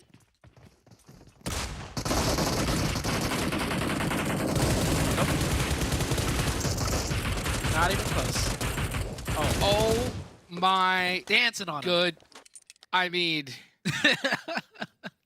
what more can you say? You know what I'm saying? Like, wow. That was... They did, in fact, get owned. Yeah, assert dominance right there. I liked earlier. I was about to say, maybe he punches him out to conserve ammo. But the best part, he punches him out, and then he shoots. He dumps the whole clip into the crowd. Oh, no. That is great. Wow. Puppeteers are down to 1, so I think they've hit their quota for the day, so they're calling it in early for the last match. That's true. That's true. Yep. That is on brand for them. Yep. Oh, man. The Chosen, they picked up 3, though. And SLR, I don't know. They're a team that's there. They might do something. They haven't really done anything. So they're there in a good spot, but that's about all I could say. Yeah. Well, we wondered if it was go, go, go time. And it doesn't look like it's going to be for this match. So unfortunate for the Puppeteers. I know that 7WG has really believed in that squad. And they have that potential, but I don't know what's up. They just can't seem to find their way into late game. No. It's go, go, go time to bed, I guess, for them. Back to the lobby. That's for sure. Monster Truck Madness here to finish off the day. One of my favorite days of PMPL here. Just jam-packed action every single game. It has been incredible. I had to take a drink of water just to rest my voice here because, man, I've been getting so hyped. And you know what would really hype me up here, Zoo? What is that? Some Monster Energy? Monster Energy. That's right. Our official energy drink partner. But let me ask you this. If you could have the zone go anywhere, where would it be? Ooh, I don't know. Well, that is a zone. That is a zone indeed. All the way to the top, baby. This is good. Could we see a Torre Ahumada finish or a Tierra Bronca finish? I can't remember the last time I've ever had a Miramar zone go in that direction, or at least that high up on the map. We could be witnessing PMPL history here, Zoo. I think it's happened a few times in PMGC, where it goes... Oh, that's right. Yeah, to the northeast, around Tierra. Oh, the Panthers versus the Chosen. Are the Panthers finally going to wake up on the last game of the day? This is their last chance to do something for the day, and he gets cut down. Nate goes down, runs into the mall, gets burned to a crisp. Now he's on his knees, but Quan, he's going to do something about it. He's going to get a knock right back on the sub pick, and it's a full-on push. Do they go for the revive? No, they don't. Gajia tries to hop on the side of the window, doesn't get it. Zuko with the UMP, 1 HP. The Panthers looking good, Hot Jukes. Could this be their comeback time? Anya needs to come help his squad out. He needs to get there quick. Zuko in a battle. Gaji with a perfect shutdown. And gets another, I believe. Was that Valak? Yeah, was he already knocked? Dope. Yeah. That was dope. Dope? Partied. Where's Dope at in this fight? Oh, yeah. Quan, oh, wait, no. they're down. They're down to just Quan? Ugh, another rough game for the Panthers. So this is going to be their off day, you know? Yeah, that's not even their fault. Yeah, they just got clipped from every single spot. Oh, man, that's such a nasty angle. Yeah, hopefully we could see the Panthers come back another day strong, but this isn't going to be it. Wait a second, Jigs. The Chosen are going to get a full reset? Yep, that's what it looks like. That Dope is unfair. Way too far away. That is unfair. The Panthers had it in the bag, and they end up going down to 1. Didn't get a single point in the opposing team that they fought. Get a full Ouch. reset. Well, all it takes is being in that right, perfect moment. It couldn't And be. It couldn't be more not the Panthers' day, right? That's true. Yeah. Then this happens. Oh my gosh. You really hate to see it. But heck, I mean, these teams have been playing so well here. They're not making any mistakes. I mean, like, I think you mentioned it earlier, right? Like, this is probably one of the most complete PMPL days we've seen. Like, every single team, no matter where they are on the leaderboards, are playing very well. Yeah. Oh, would it's going to agree. be a Cruz del Valle finish. All the way up here. Look how far teams are. I mean, yeah. this is Look at execute. Oh, execute is so far away. If you're execute, do you decide to creep up the right side of the zone or left? You go straight in. Straight in? Yeah, no, you go straight in. This was a thing that on Miramar that we've seen time and time again, right? Teams tried to do these wrapping rotations on Miramar, but it cuts down in time to a point where it's like it's faster to go straight in, obviously. But by the time you wrap around, you're wrapping into another team that's wrapping around. And the straight in path is usually better because the team ahead of you, right, that you're going straight into, they're there early enough to be moving on ahead to give you space because you are going straight in because they went in straight. It's a domino effect. You get where I'm going with this, Jukes? Oh, I get it. I get it. I get it. Sometimes the path of least resistance is the best path. Yes. Wow. Yeah, best path. Right? Oh my gosh. You gotta But, love okay, it here. Like, okay, I know the viewers can't see it right now, but if you take a look at your map feed right now, do you see Yes. how many teams are swinging in from the right side? Yeah, I think the left would have been a better idea though, because at least with water treatment, you have that hill, you have that high ground, right, to get some vision. Yeah. But it looks like these players, these teams, know something we don't, because if they all go to that right side, if they time it perfectly, they can catch like a third, fourth party and pick up some crazy eliminations. Yeah, I guess, but you don't want to do that with the blue zone. Like, That's true. that hard, but hold that thought. Ji-Woon fighting for the hilltop against Golden Eagles. Now, Golden Eagles, their stats on this map, insane. 10 average eliminations, and we might just see Crazy. why, but Beowulf, oh, that is costly. He was holding that top mound down for the team. Yep. And because he falls down, he's going to give it up. But what is this? Beowulf? Oh, Theo instead. He dodges, he weaves, Punish him. and he stays alive, and the teammate supports. And Wall Street Bets, they're getting cut down. Punish him. Punish him. Ji-Woon had to hit those shots, and he finally does. Kubi is actually the one to pick that one up. But you'd think Rise and Golden Eagles would have a pure sightlines on this area. Oh my gosh, he spots Rosh. Bye-bye. Worst timing from Rosh. Yeah. The fight's not done, though. They're all in the blue. This is what I'm saying. Yeah, you could cash that third party, but you're getting third-partied yourself, and then the blue zone's just going to keep everyone alive. Kubi going for that finish. I'm surprised that player actually sent it up top. Stranger gonna have to make something happen. That Molotov forces him back and buys some time for Wall Street Bets. As man, Wall Street Bets is just really punishing Golden Eagles here. Yeah, but blue zone's also punishing Wall Street Bets. Not just that, I think N-Hyper punishing some of them too, and there's another team in the mist.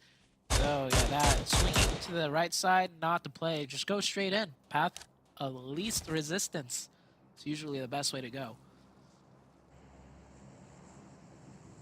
Oh, it's been proven here, right here and now. That's for sure. So all these teams rapping are just fighting each other and finding everybody. And there goes K19. So they won the last game that they played. And unfortunately, get taken out early. Wall Street Bets go down early as well. And Hyper with 5 eliminations. I know they're in somewhere up on the high ground. Oh, Yep. there they are. On the northeastern side of the map. Not in the zone, so they gotta fight their way in. But we saw them fighting their way in on Vikendi, and they almost, just almost got a chicken dinner. So maybe they are better off not getting the zone and just rotating and fighting in. QZZ with 3 eliminations to his name. Feeling really good right now. Hyping up the squad, getting them pumped up, as they have quite a long ways to go if they want to catch YKG on the leaderboards, because YKG just put up a monster game. I think Zute, or I'm sorry, no, Seven said it earlier, right? Like, the chances of seeing a 30-point match after this point system change is so low, and we finally saw it here with YKG. Only 3 days in, also. Crazy. PMPL. I think this is just YKG. They're just fine-tuned to a T right now. And the new zone, by the way, shifted to the west, so it favors YKG on top of that mountain. Might be another huge game for YKG, potentially. Absolutely. Can they finish strong? A big game here. I mean, they're going to be locking away so many bonus points. Casper opening things up onto SLR. Super Laser Reflex.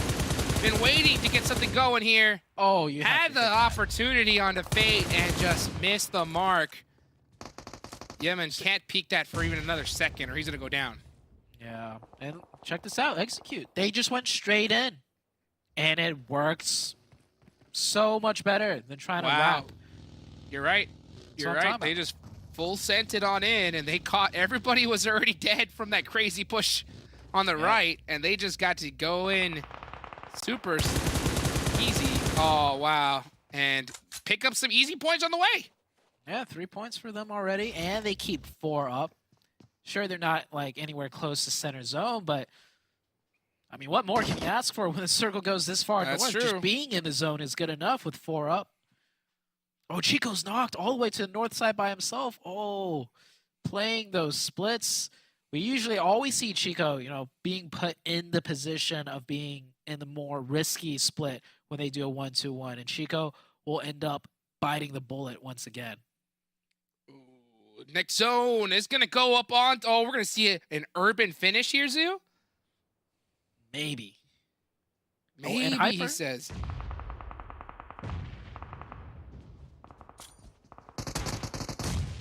I think we're going to see it. I think a chance of an urban finish is real high right now, and it's looking real good. Let's see what ends up happening. Wanted Vigilantes, Fishy, trying to find his way into the next zone. QZZ and N-Hyper right next to them. It's really going to be up to who gets that initial knock. Do you think we see an initial knock and a full push? Potentially. Oh. I think they have to go for it because they're not fighting for much territory here if they're going to fight at all. So if you get that opening, or, I don't know, it is in Hyper, and they can just not fight because N-Hyper is good at not doing that and still prioritizing their fights later on. So we'll see what happens. But, oh, Execute. They are getting pummeled right now coming into the edge of the zone. Fate holding it down low. Trying to sneak his way into this next zone. And this, like you mentioned, is going to be a tough one. But for those teams that full sent it on in right down the middle, he did make it. Oh, Fate with some great shots. Yeah. Goes for the premeditated laydown, but should be just standing up there spraying. Oh, goes for the tires of the buggy. Surprised to see him not press this even a little bit harder.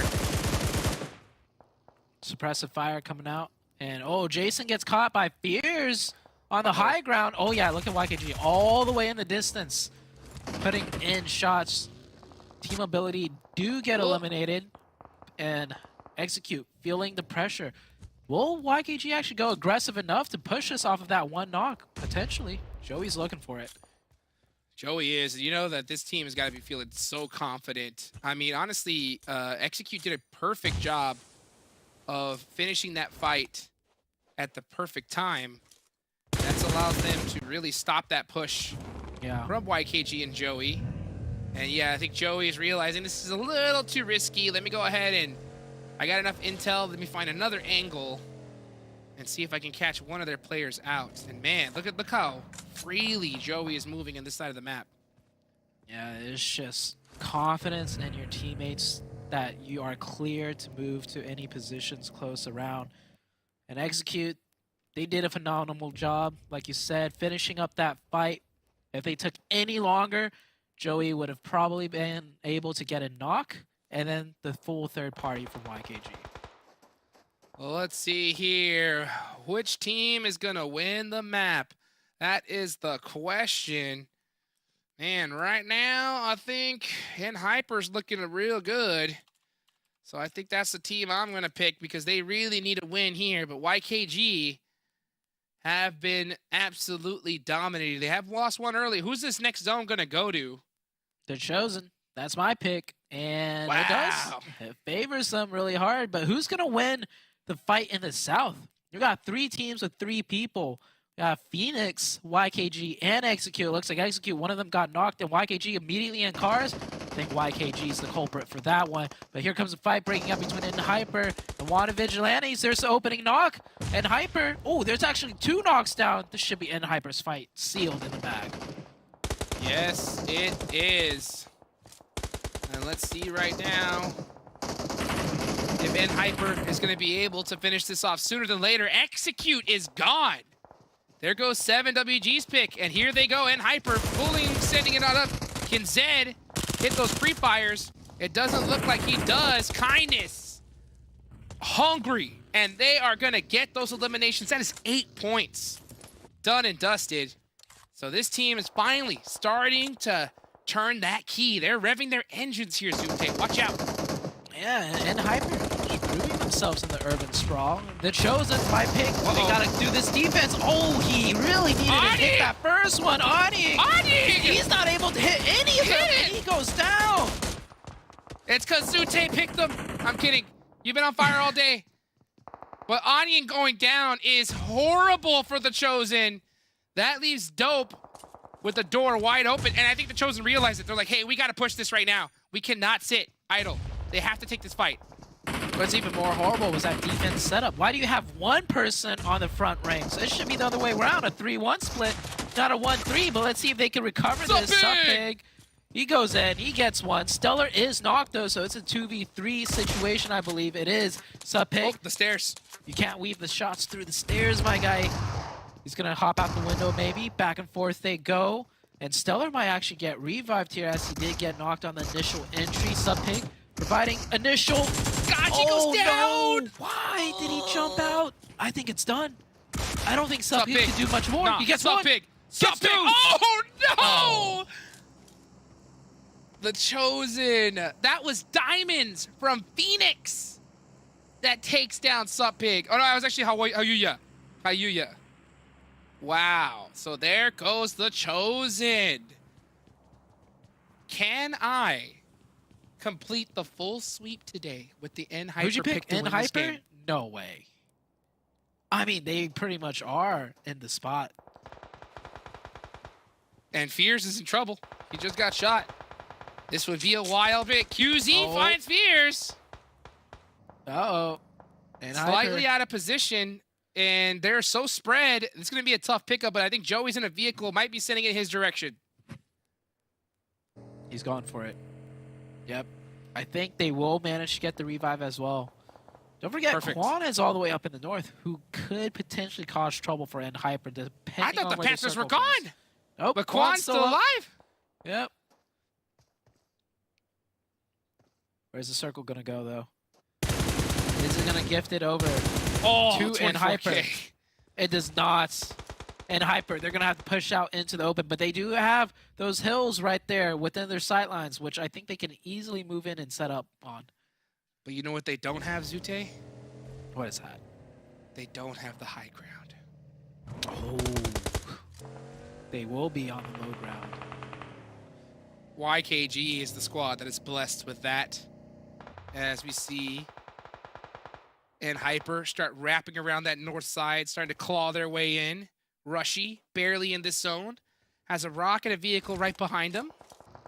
Joey, with the high ground, has the full lay of the land. Dope! Oh, Hayuya getting caught through the smoke by GK First from N Hyper. Man.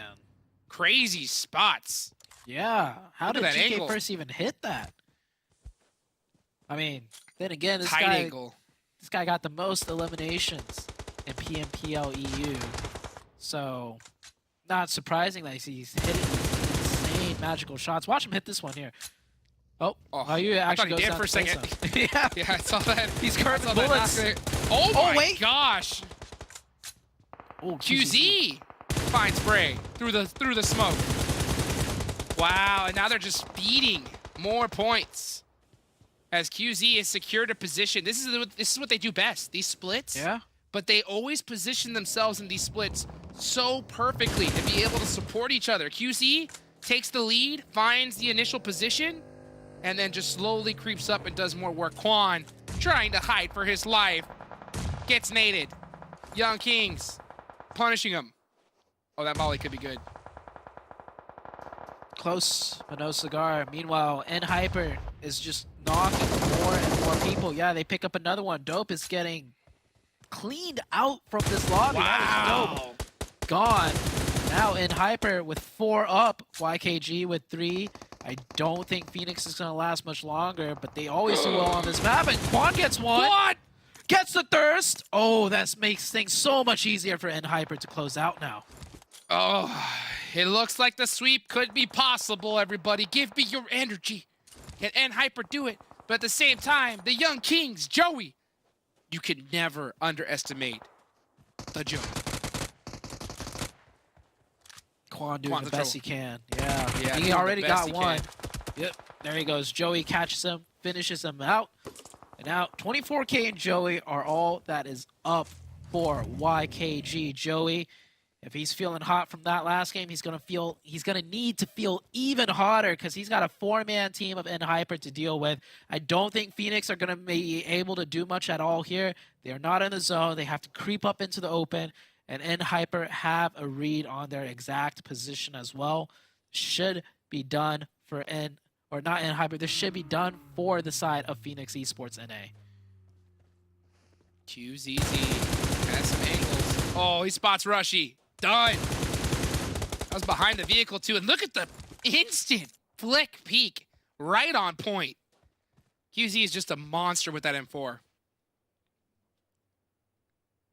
Rushy just crawling, trying to line himself up to be a body shield for his teammate. It's probably the best move. And yeah, he It realized. also gives away your teammate's position, though. Yeah, but he realized Oh, he he can't goes out even to make it blue. over. He can't even make it over that ridge. It's impossible. Now it comes down to Yeah, the you're right. 2v4. This is for your clean sweep, Jukes. But are you on the Joey train or are you on your prediction? I can't leave the Joey train. I must believe. The man has finally tuned his gun skills. They are perfectly honed. He got 24 grenades win. That's one. That's an and Joey opening. gets the thirst. Oh, in the monster truck, if Joey can find one out, if he can knock one as they're coming up, that'd be huge. Oh, this shot's from Kindness catches Joey out the vehicle. Oh, the drive-by. And they're getting the revive too to a 4v1. It is done. 24K out in the open, running for his life, and he gets And it's taken done. down. Oh my goodness. And Hyper winning the final match of today. And I have officially completed the full clean sweep, baby. Just like that. All Go buy predictions yourself correct. a lottery ticket, Hot Jukes. Ugh. It don't happen very often, but when it does, baby, it feels good. And you know what I feel? I feel like I'm at like 85% Joey right now. What's the other 80. 15%? And Hyper? Yes. Okay, And I mean, and Hyper. with that win, they like tie themselves now, right? Or maybe even pass up YKG. It's possible. It's Yeah. possible. I mean, those were some big points on the board. YKG also put up some monster ones earlier, but look at that. 13 eliminations. That's a baker's dozen right there. 2,400 damage. And Hyper, when they get a perfect position that's very obvious and they all know what to do, they are very hard to beat. They are like, when they do it right, they do it right. Yeah. Like, it's like That- when you see them do things correctly and it all falls into place, it looks like perfect PUBG mobile gameplay, like just clean. Oh, man, today was perfect PUBG Mobile gameplay. I hope you guys Yes. enjoyed the show. We still got to wrap things up with our desk. We'll be right back after this break.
Don't know how to feel about that final match there, Seven. Obviously, it was a very exciting match to see. It was a very exciting finish as well. But at the same time, seeing Hotchkiss be so confident and so happy, he must have had himself a Monster Energy drink today because it's our official energy drink partner here at PMPL. And maybe it's what helped him get all of his predictions correct. I believe he got every single one of them right. And you know what's crazy? You know what hurts too? We almost picked an Hyper. That's true. That is very true. So close. We did. So We're far like, away. there's so many teams up there. It's going to be so hard to transition out of that. And then we're like, you know what, Seven? Let's be different. Let's be unique here. Let's not be a sheep. Let's be our own people and not pick a team that everyone's going to pick. And then, of course, our team got eliminated like 10 seconds later. And Hyper, I mean, pulling out 23 points is going to be a great bounce back. But YKG, I mean, the storyline with this team so far today, being able to finish there with 11 points. Dope Slayers, too, bouncing back after not having one of their best days, being able to put up 10 points. And Phoenix Esports NA, we've seen him in the first page a couple times, too. And Jason, I know you're going to be happy about this one because we talked about it earlier. The Panthers at least getting 7 points. And Zute's got to bring his little cat back because the Panthers, yeah, finally good to see them here. 3 eliminations, 4 placements. But for me, it's not necessarily super convincing because it was one player left alone who took someone off of, I think, YKG. Yeah, not too big convincing even with Phoenix Esports, unfortunately. Like 5 placement points is great, 2 eliminations. Like I really want to see those eliminations pumped up more here out of these teams just to show me that confidence that they can get elims when they have the choice. Speaking of choice, the Chosen, wasn't that Zute's pick? They also like execute, got knocked out very quickly after we brought them up. But even WALLSTREETBETS, I mean, 6 elims again. I don't really care about placements. Teams who can frag are gonna reign supreme here in PMPL. Yeah, this team has definitely proven that. Super lazy reflex. I mean, 2 points for them. A team that definitely needs to start stepping it up. As we do break the halfway point of this week 1, we're now getting closer to those bonus points at the end of the week. So those teams need to push up, and they need to push up at a big time because I think even 16 plays gets you 0 points. I had to go back and look at that. Golden Eagles in A. I mean, this team, I will have to say, they kind of disappointed me a little bit today. I thought with the day off that we're going to be able to come in even more aggressive, that we're going to be able to get even more points. Not to the likes of what I expected out of them. And another team that disappointed me, PUPPETEER. They just did not perform today, not in regards to placement points. There was some games that they were able to get eliminations, but not to what we're used to out of them. Yeah, and I don't know necessarily what's going on with them. There's a lot of teams that really have to question what is going on currently within the roster. And obviously, I realize when you have a day off, you have time to review, but so do all the other teams. But I feel like confidence is maybe something lacking. But it is also still the first week, right, Seven? Just because you don't play super high at the end of the first week and you don't get those extra, let's just say, 10 bonus points like you would if you're in first place into the finals, it's not going to stop you from having a chance in the finals. But you got to get there and you need to continue to improve day in, day out. And we'll see actually if any teams have improved here as we take a look at our overall standings, get an idea of who currently is leading the scene. And Hyper. Ooh. I thought they would have pulled it pretty close here with that last victory, but honestly, YKG, 145 points. That is a massive lead. 20 points so far between them and second place. Absolutely disgusting. 4 chicken dinners too. I mean, the elims that this team has been able to output, even when they have 2 players, we still expect them to get eliminations. That's what YKG has been able to do so far in this tournament. WALLSTREETBETS definitely falls off the performances of we saw day 1 and day 2. And this is what I was talking about, those Slayers. At least that last game is going to be able to save face a little bit more, keep them within that 4th place, and go down, execute. 80 points.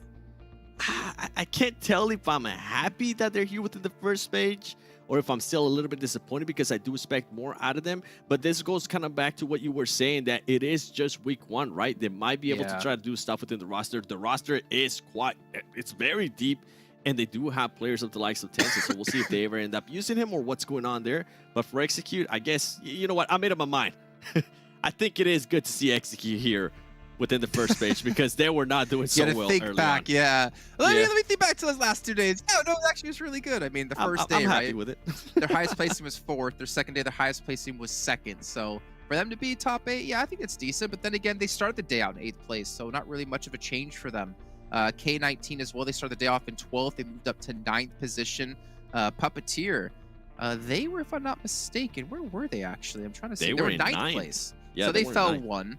But no one really has moved up too far, to be honest. You know, looking at the standings before we start the day and where they are now.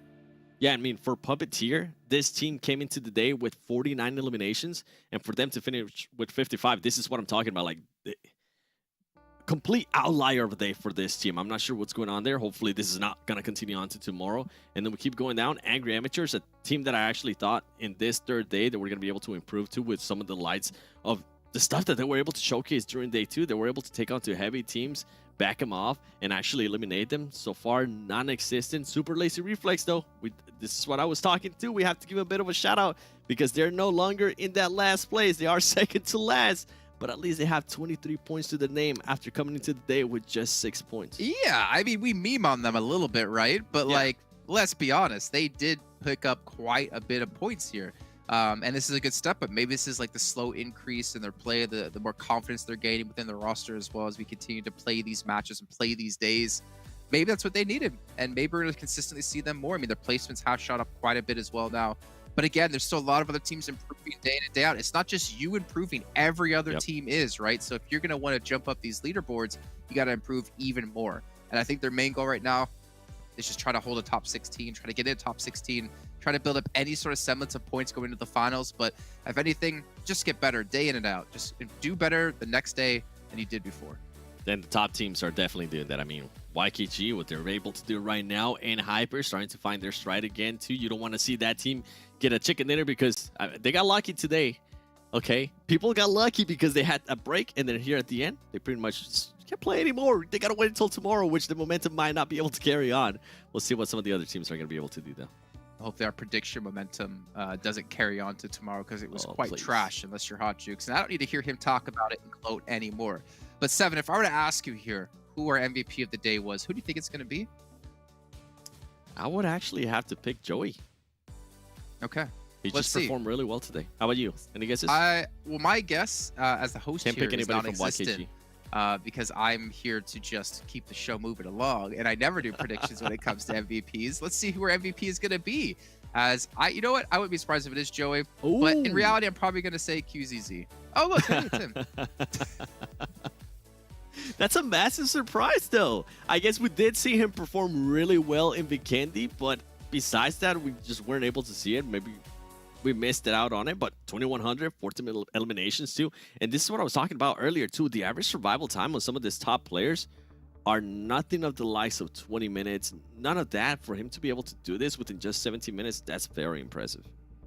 Yeah, I mean, let's be fair to Hyper, right? They've had a couple highs and lows today. Like they had a couple of good matches, couple of really bad matches, especially towards the start of the day where we're really criticizing them of, hey, maybe it was just the first 2 matches, a flash in the pan of day 1, and they're just non-existent. But they are having those high highs, and unfortunately for them, some pretty low lows. And for their sake, I feel like consistency and mitigating those low lows here would really help excel them to the next level. But then again, they're in their top 3, right? They're second place, so they're really not much more room to go up from here unless you think about it long term. It can't be but you know what, Seven? It is time to take a look at our prediction scores, and production's actually telling me our machines are broken and we can't show any prediction scores. So unfortunate for Hot Jukes. I guess today's just a wash. He doesn't get to claim any sort of victory over us. Shame, really. I mean, it's kind of good because my screen just went absolutely dark. I can't see a thing. I think my lights are starting to flicker too, so we'll have to wait and see what happens tomorrow. I was kind of hoping you would actually start flickering them yourself. Like mine, it's too far away to touch, unfortunately. Then again, you're short, so you have small arms. I don't know. Oh, what? We're lagging? No. You guys at home, though, make sure you check out all the social media channels here for us here who are bringing you the show, and of course, to PUBG Mobile. And make sure, again, if you ever post, use the hashtag PMPL NA as we're looking for your post, potentially show on the show at some point in these next 3 weeks of time. And maybe there'll be a little bit of UC in it for you as well. But ladies and gentlemen, as I'm dying here, I really want to know who won the 600 UC. I think that's why you're coughing, because we're like, who got it? Because we had a chance. I could have gone for it. We saw Tute trying to go for it too. Yeah, show us. Say, send us a picture with that hashtag. Let us know if you did win, and maybe you'll get some extra on top of that. I don't know. I'm just kind of talking out of my butt. But in the meantime, I get to stop talking because it is the end of the show, and that means we'll be back tomorrow at the exact same time here for day 4. Only 2 days left to go before we switch up the groups and we switch things up here for these teams. So see you guys tomorrow, and have a good night.